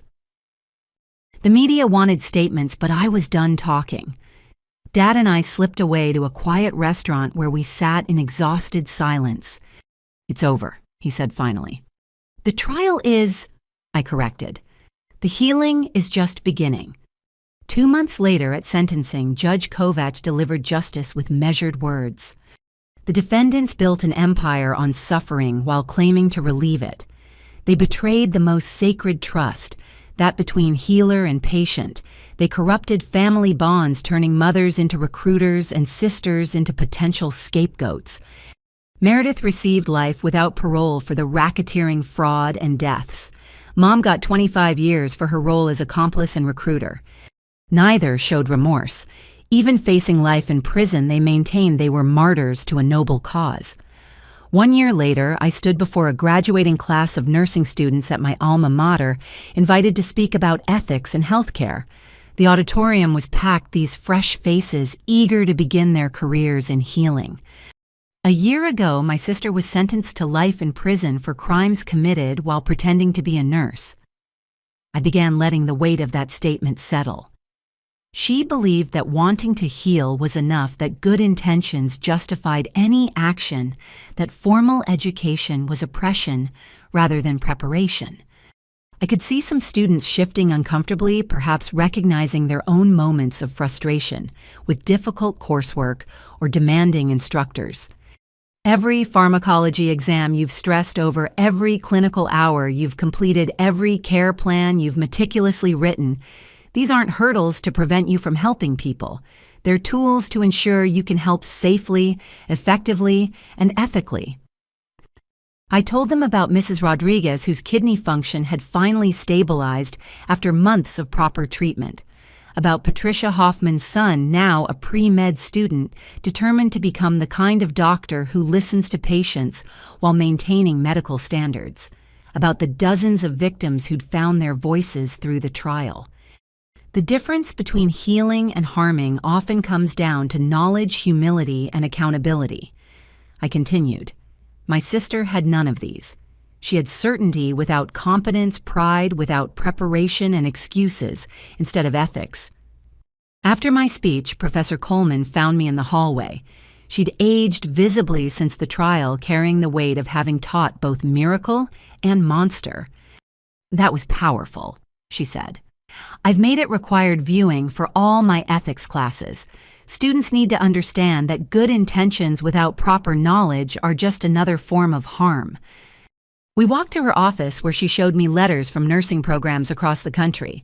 The case had sparked a national conversation about medical fraud leading to stricter verification systems and better education about identifying fake practitioners. Your family's crimes might save more lives than they took, she said gently. Cold comfort, I know, but still. That evening, I attended my monthly support group meeting. Healthcare workers dealing with family members who'd committed medical fraud. Our small group had grown to 15 each, with our own story of choosing professional ethics over family loyalty. My brother's parole hearing is next week. Shared Maria, an ER doctor whose brother had sold fake cancer cures. He wants me to testify that he's reformed, but his letters are still full of conspiracy theories about big pharma. How do you know when someone's really changed versus just saying what they need to for freedom? You look at actions, not words, suggested Tom, a pharmacist whose mother had run an illegal pill mill. My mom says all the right things now, but she still refers to her victims as customers. Real change means acknowledging harm, not just regretting consequences. I thought about Meredith's letters from prison, monthly missives that alternated between begging for forgiveness and raging about persecution. Mom had stopped writing after 6 months when I'd refused to petition for her early release. Sometimes they don't change, I offered. Sometimes the best we can do is accept that the person we loved and the person they became are irreconcilable. We mourn the first while protecting others from the second. After the meeting, I drove to Riverside General for my shift. I'd been promoted to charge nurse of the cardiac unit, finding purpose in legitimate healing. Mrs. Harmon had become a mentor and friend, guiding me through the complex journey of rebuilding life after public family destruction. How was the speech? She asked during our shift overlap. Hard but necessary. Those students need to understand that shortcuts in medicine lead to graveyards, not acclaim. Speaking of education, I have a proposition, she said, pulling out a folder. The hospital board approved funding for a new position, Medical Fraud Prevention Coordinator, someone to educate vulnerable populations about identifying legitimate versus fraudulent practitioners. Interested? I stared at the job description. It would mean reducing my bedside nursing hours, but potentially preventing hundreds from falling victim to predators like my family. Can I think about it? Of course. But Zoe, you're uniquely qualified.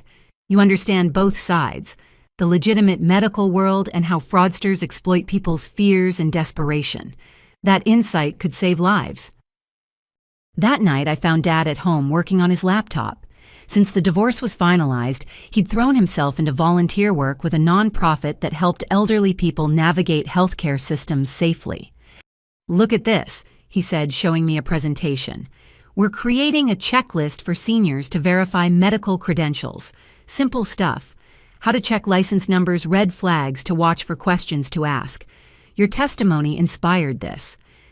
How do you do it? I asked. How do you take something so painful and turn it into purpose?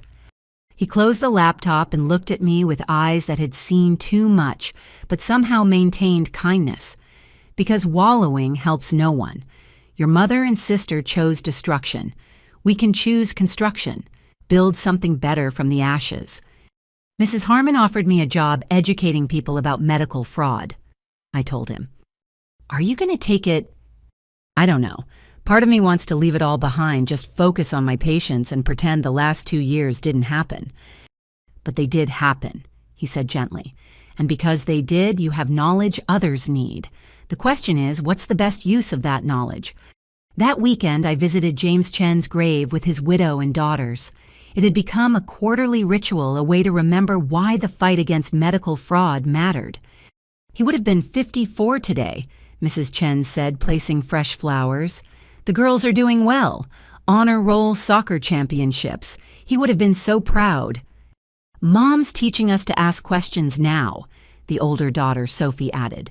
To verify everything even when people seem nice. She says trust should be earned with credentials, not just kindness. Your father's death is teaching others to live more safely, I told them. It's not fair or right, but it's something. Auntie Zoe, the younger daughter Lisa, asked, "Why did your sister hurt people?" I'd struggled with this question for 2 years. I think she got lost. She wanted to be special so badly that she convinced herself lies were truth and harm was help. When people told her she was wrong, she decided they were enemies rather than accepting she needed to change. That's sad, Lisa said simply. Yes, I agreed. It is. Driving home, I made my decision. I called Mrs. Harmon. I'll take the position, I said, but I want to keep some clinical hours. I need to remember why real medicine matters while teaching others to identify fake versions. Done, she said immediately. We'll create a hybrid role. Welcome to the next phase of your career, Zoe. That night, I sat at my computer drafting my first presentation for the new role. I thought about all the victims who'd testified the families destroyed, the trust betrayed. But I also thought about the students eager to learn, the elderly people Dad was protecting, the future victims who might be saved. My phone buzzed with a notification from the prison email system.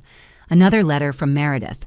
I almost deleted it unread, then decided to face whatever manipulation she'd crafted this time. Zoe, they're medicating me here against my will, forcing their chemicals into my body to stabilize me. Now you've won completely. I'm just another victim of the system I tried to fight. But I want you to know something. In my unit, there are women who've never had anyone listen to their health concerns. I teach them about their bodies, about advocating for themselves. Even in chains, I'm still a healer. You can cage my body, but not my purpose. Every woman I help in here is proof that my way works. Natural healing, human connection, treating the whole person. These things matter more than your licenses and protocols. One day, when the world wakes up to the medical industrial complex's crimes, they'll see I was right. Until then, I'll continue my work wherever I am. Your sister, whether you acknowledge it or not, Meredith.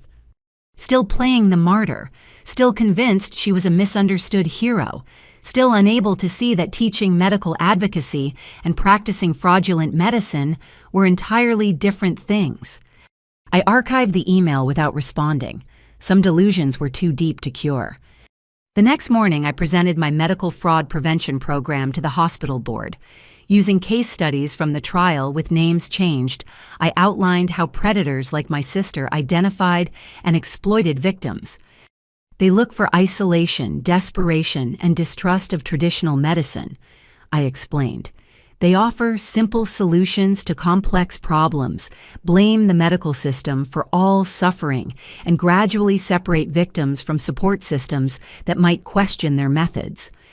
How do we combat this without driving people further from legitimate care?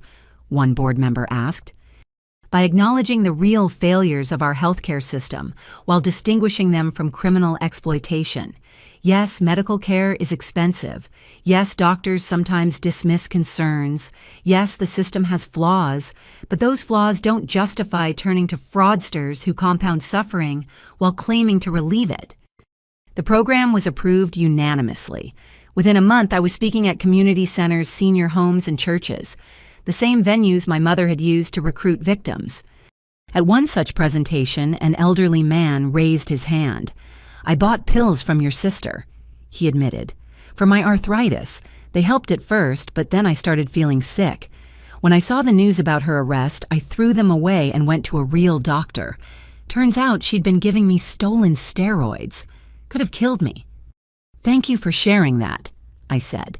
Your story might convince others to seek proper help. Afterwards, he approached me privately. I'm sorry about your family. Must be hard doing this work when it's so personal. It's hard, I agreed, but necessary. Every person who learns to verify credentials, every victim who finds real help, every fake healer exposed, it's all worth it. 6 months into my new role, the impact was measurable. Reports of medical fraud in our region dropped by 30%. 3 fake practitioners were arrested based on tips from educated community members. Dozens of people came forward seeking legitimate care after years of dangerous alternatives. Dad's nonprofit expanded statewide, creating a network of advocates helping vulnerable populations navigate healthcare safely. We often presented together father and daughter united in preventing the kind of harm that had destroyed our family. One evening, after a particularly successful community presentation, we sat in a diner celebrating small victories. Your mother called me, he said quietly, from prison, wanted me to put money in her commissary account. Did you? No, I told her to ask her supporters, the ones who still think she's a martyr. She hung up on me. He smiled sadly. 25 years of marriage, and it ends with a collect call asking for money to buy ramen noodles. Do you ever regret it, the divorce, the testimony, all of it? I regret not acting sooner, he said. I regret every victim who suffered while I kept silent, but leaving her protecting others from her never. My phone buzzed with a text from Patricia Hoffman. Her son, now thriving in pre-med, had started a student organization focused on medical ethics and fraud prevention. They wanted me to speak at their inaugural meeting. Look at that, Dad said, reading over my shoulder. Your sister tried to kill that boy with ignorance. Now he's dedicating his life to spreading knowledge. That's real healing, Zoe. That's redemption. As I drove home that night, I thought about cycles. How harm could perpetuate or be transformed into healing. My family had chosen to spread suffering like a virus, but their victims and I were choosing to be antibodies, strengthening the system against future infections. My scrubs no longer felt like chains, as Mom had predicted. They felt like armor in a battle between legitimate medicine and dangerous pretenders. Every day I wore them was a choice. To heal rather than harm, to build rather than destroy, to tell truth rather than comfortable lies. The little girl who'd carefully tended stuffed animals had found her purpose, not despite her family's crimes, but because of them. Their darkness had illuminated the importance of light. And so I carried on one presentation at a time, one patient at a time, one truth at a time. Building a better world from the ashes of the one my family had tried to burn down. 5 years had passed since that morning when Meredith destroyed my scrubs and my family imploded. 5 years of rebuilding, healing, and purposeful work. I stood in my office at Riverside General, now expanded to include a small team dedicated to medical fraud prevention, looking at the framed photo on my wall. The destroyed scrubs mounted like art with a plaque reading, "Where Courage Begins." It was Mrs. Harmon's retirement gift to me when she'd stepped down as head nurse, passing the torch to a new generation. Never forget, she'd said, that sometimes the worst moments create the best outcomes. A knock on my door interrupted my reflection. "Come in," I called. A young woman entered hesitantly, looking nervous but determined. "Ms. Sullivan, I'm Emma Watson. I start nursing school next month, and I wanted to thank you personally." "Thank me for what?" I asked, gesturing for her to sit. "My grandmother was one of your sister's victims. She gave her pills that nearly shut down her liver. But after your testimony after the trial, Grandma got real help. She lived 3 more years because of you speaking out. Good years where she saw me graduate high school and get into nursing school." Emma's eyes filled with tears. "I'm becoming a nurse because I want to be the legitimate healer your sister pretended to be." We talked for an hour about her plans, her fears, her determination to bring real healing to underserved communities. As she left, she paused at the door. "Is it true you're teaching at the nursing school now?" "Just guest lectures on medical ethics and fraud prevention," I confirmed. "Professor Coleman convinced me students need to hear from someone who's seen the consequences of shortcuts." "I'll be in that class," Emma said firmly. "I want to learn everything about doing this right." After she left, I prepared for my afternoon, a special session at the state correctional facility. Not Meredith's prison, but another one where inmates were preparing for release. The warden had requested my fraud prevention program, concerned about vulnerable ex-prisoners falling victim to medical scams. As I drove to the facility, I thought about the irony. My sister sat in one prison while I educated people in another, both of us teaching, but with vastly different messages and outcomes. The session went well with engaged questions and genuine concern from attendees. One woman approached afterwards. "I knew your sister," she said quietly. "Did 2 years with her before getting transferred. She runs a whole thing in there, teaching yoga nutrition, telling everyone how the medical system failed them." "That sounds like her," I said carefully. "Thing is, she's not wrong about everything. A lot of us in there did get failed by doctors who didn't listen, didn't care. But after seeing what she did outside..." The woman shook her head. "There's a difference between advocating for better care and what she was doing. Thanks for helping us see that line." Driving back, I got a call from Dad. "You'll never guess what happened. Remember that program we started for seniors? The state just approved funding to expand it nationally. We're going to be training advocates in all 50 states. "Dad, that's incredible." "It gets better. The Chen Family's Foundation is providing half the funding. They want to call it the James Chen Safe Healthcare Initiative. Mrs. Chen says it's the best way to honor his memory, making sure no one else falls victim to fake healers." That evening, I was scheduled for a night shift in the cardiac unit. I'd kept my clinical hours despite my expanded role needing the grounding reality of direct patient care. As I changed into my scrubs, new ones properly earned, legitimately worn, I smiled at how comfortable they felt now. The unit was busy but manageable. I was checking on Mr. Patterson, still my patient after all these years, when he grabbed my hand. "Saw you on the news last week," he said. "That program you're running saved my neighbor. She was about to buy some miracle cure online for her lupus. Remembered your presentation about checking credentials. Turns out it was just expensive water sold by a convicted felon." "I'm glad she was cautious," I said, adjusting his IV. "You know what I appreciate most?" he continued. "You never made us feel stupid for being tempted. You understood why desperate people make desperate choices. That's why your message works. It comes from understanding, not judgment." Midway through my shift, security paged me. There was someone in the lobby insisting on seeing me. I found a middle-aged man waiting, holding a worn folder. "I'm Marcus Webb's brother," he said, and I tensed. Marcus had been one of the Trinity arrested with my sister. "Please, I'm not here to cause trouble. I need your help." We found a quiet corner where he explained. Marcus was getting out in 6 months unrepentant and already planning to restart operations. He's been writing to supporters, setting up new networks. I found these letters when I cleaned out his storage unit. He handed me the folder. "I can't watch him hurt more people. My daughter's diabetic. What if she'd been one of his victims? I need to know how to stop him."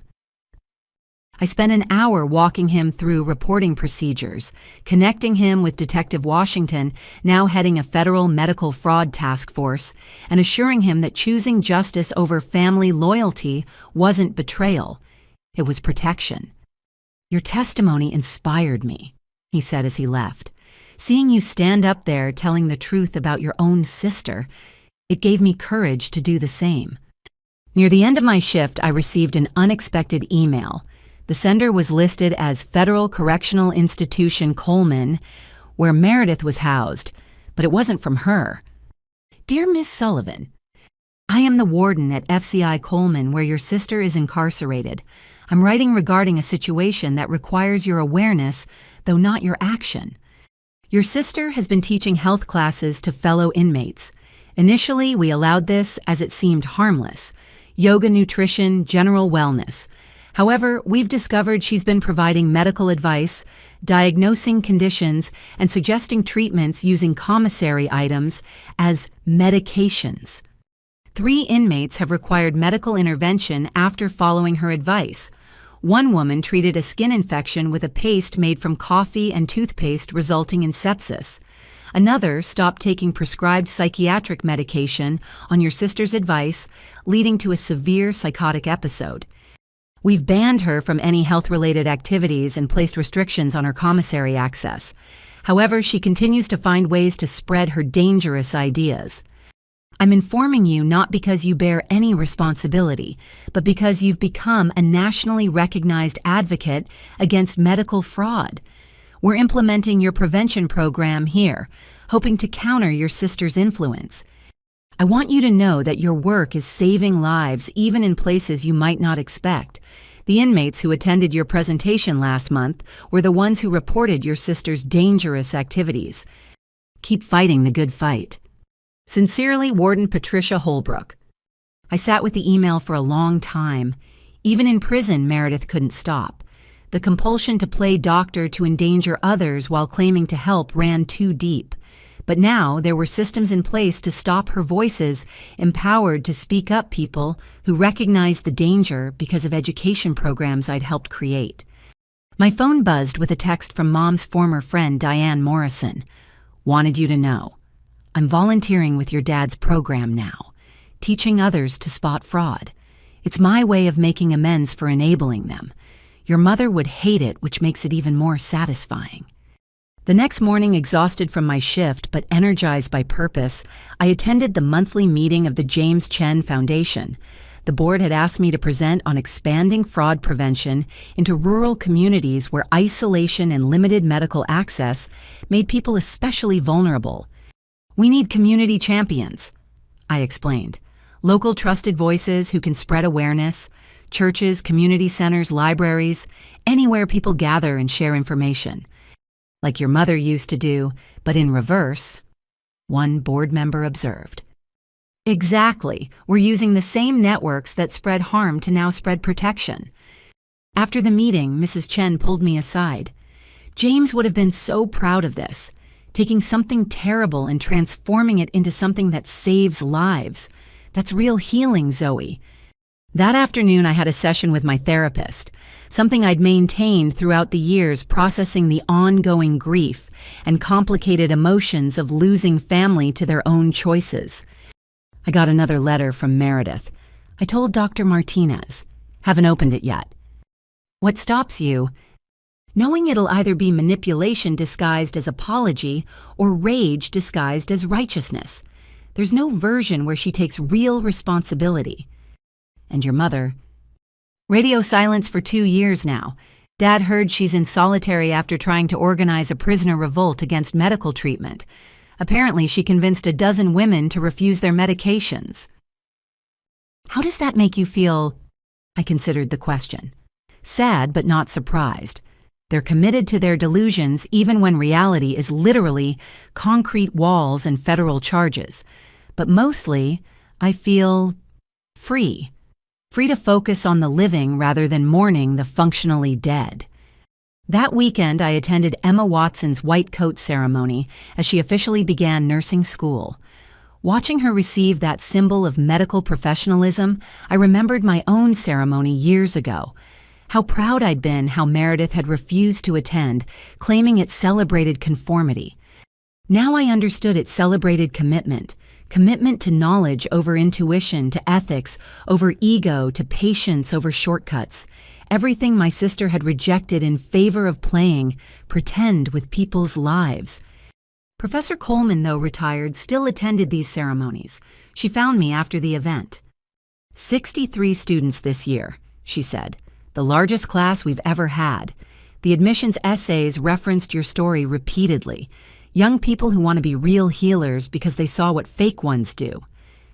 Meredith would hate that her legacy is inspiring legitimate medical professionals, I said. Good, Professor Coleman replied firmly. Let her hate it from her cell while these students save lives she would have endangered. As I drove home, I passed the storage facility where Meredith had performed her illegal surgeries. It was now a community health center offering free clinics to the uninsured.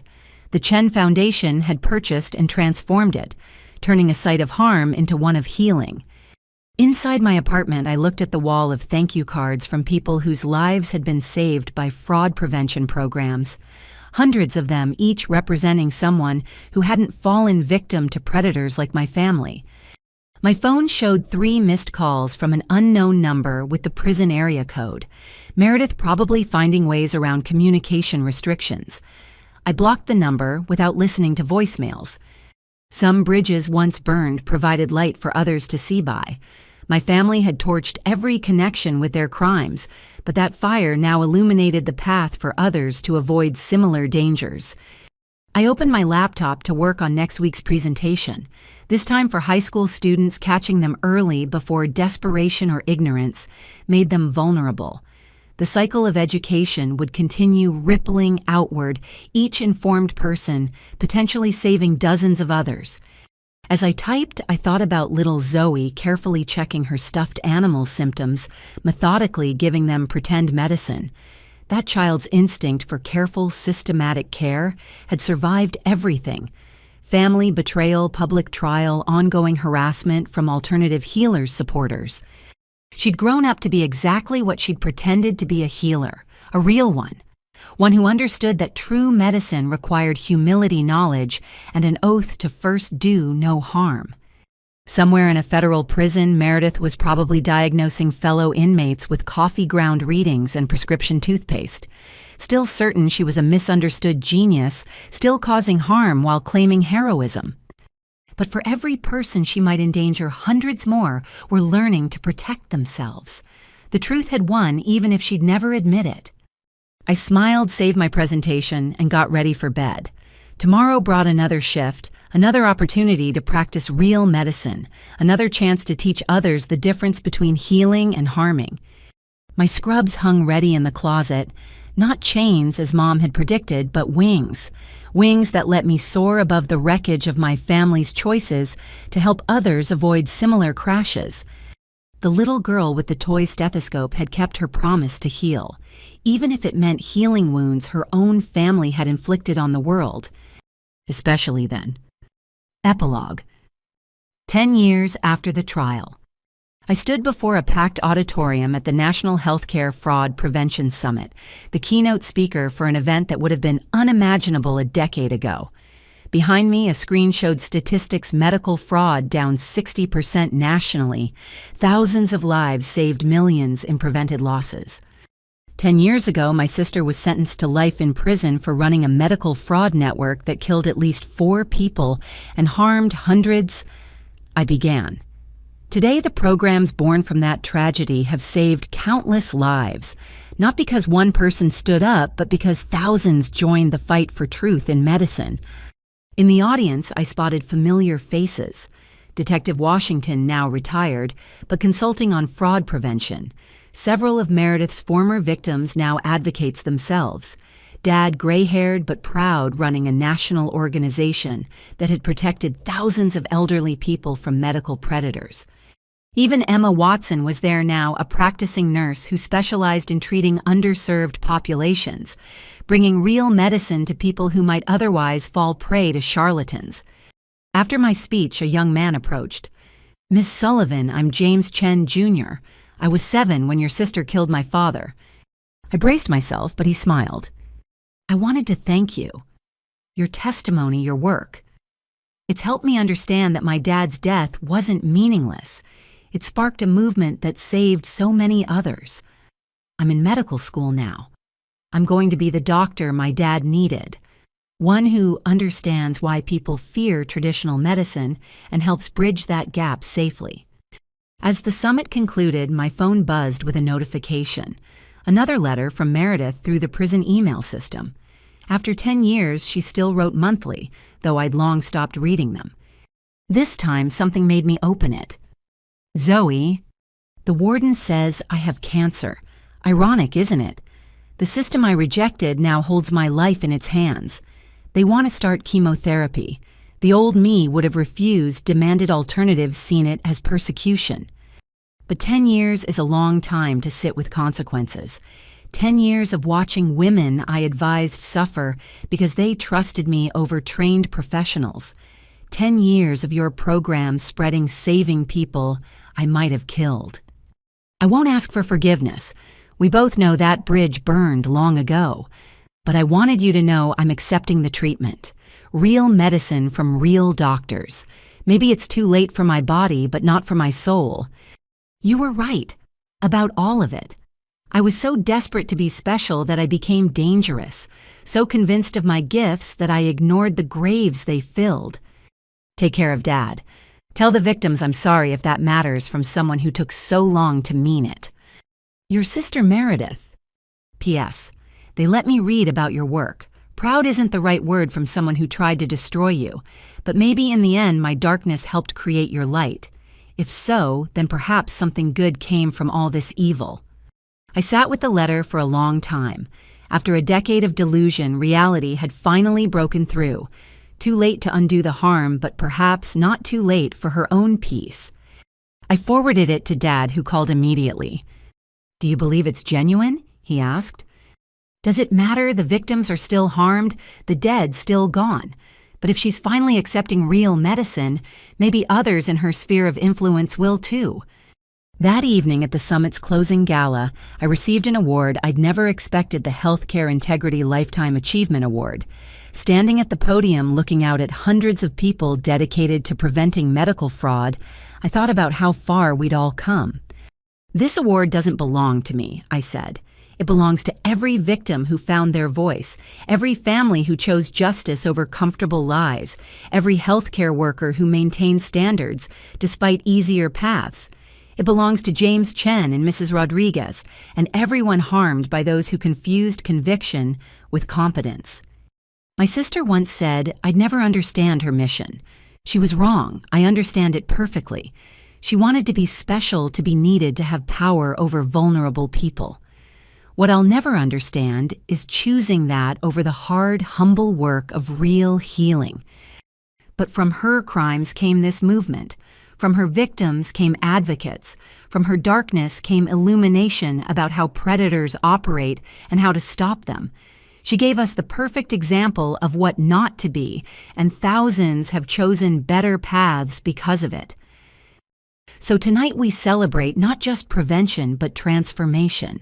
The transformation of tragedy into purpose of victims, into voices of hard truths, into lasting change.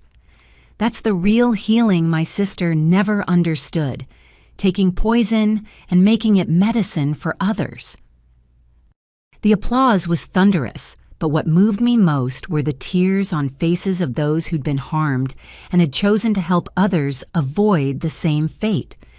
Later, walking through the hotel lobby, I overheard a conversation between two young medical students. Did you hear her story, her own sister, and she still testified? That's integrity. Choosing truth over family. I hope I'd be that strong. That's why they drill ethics so hard. It's easy to know right from wrong in a classroom. It's harder when it's personal. I smiled, remembering my own idealistic days in nursing school, never imagining how personal ethical choices could become. But that was the point of all this work, preparing the next generation to face hard choices with clear principles. My phone rang. Mrs. Harmon, now in her 80s, but sharp as ever. Watched your speech online, she said. Remember that scared young nurse whose sister destroyed her scrubs? Look at you now. I knew that day you'd turn this into something powerful. I was just trying to survive, I admitted. No, dear, you were choosing to thrive. There's a difference. Your sister chose destruction disguised as healing. You chose construction through truth. The results speak for themselves. That night, I couldn't sleep. Too much emotion, too many memories stirred up. I found myself at my computer typing a response to Meredith I'd probably never send. Meredith, your letter found me at the National Healthcare Fraud Prevention Summit, where hundreds gathered to fight against everything you once represented. The irony wasn't lost on me. I'm glad you're accepting real treatment, Not for my sake, but for yours. Maybe in facing your own mortality, you finally understand why we tried so hard to stop you from playing with others. You're right that something good came from your evil, but that wasn't your intention, and intent matters in medicine. You intended harm disguised as help. That others transformed it into genuine help doesn't absolve you. I hope the chemotherapy works. I hope you have time to truly reckon with your choices. And I hope somewhere in whatever time remains, you find the peace that eluded you while you were chasing the power that destroyed you. Your sister, Zoe. Thank you for joining me on this journey. Remember to like and subscribe if you want to hear more stories about the complex choices we face in life. Until next time, may you always have the courage to choose healing over harm, truth over comfort, and integrity over easy lies.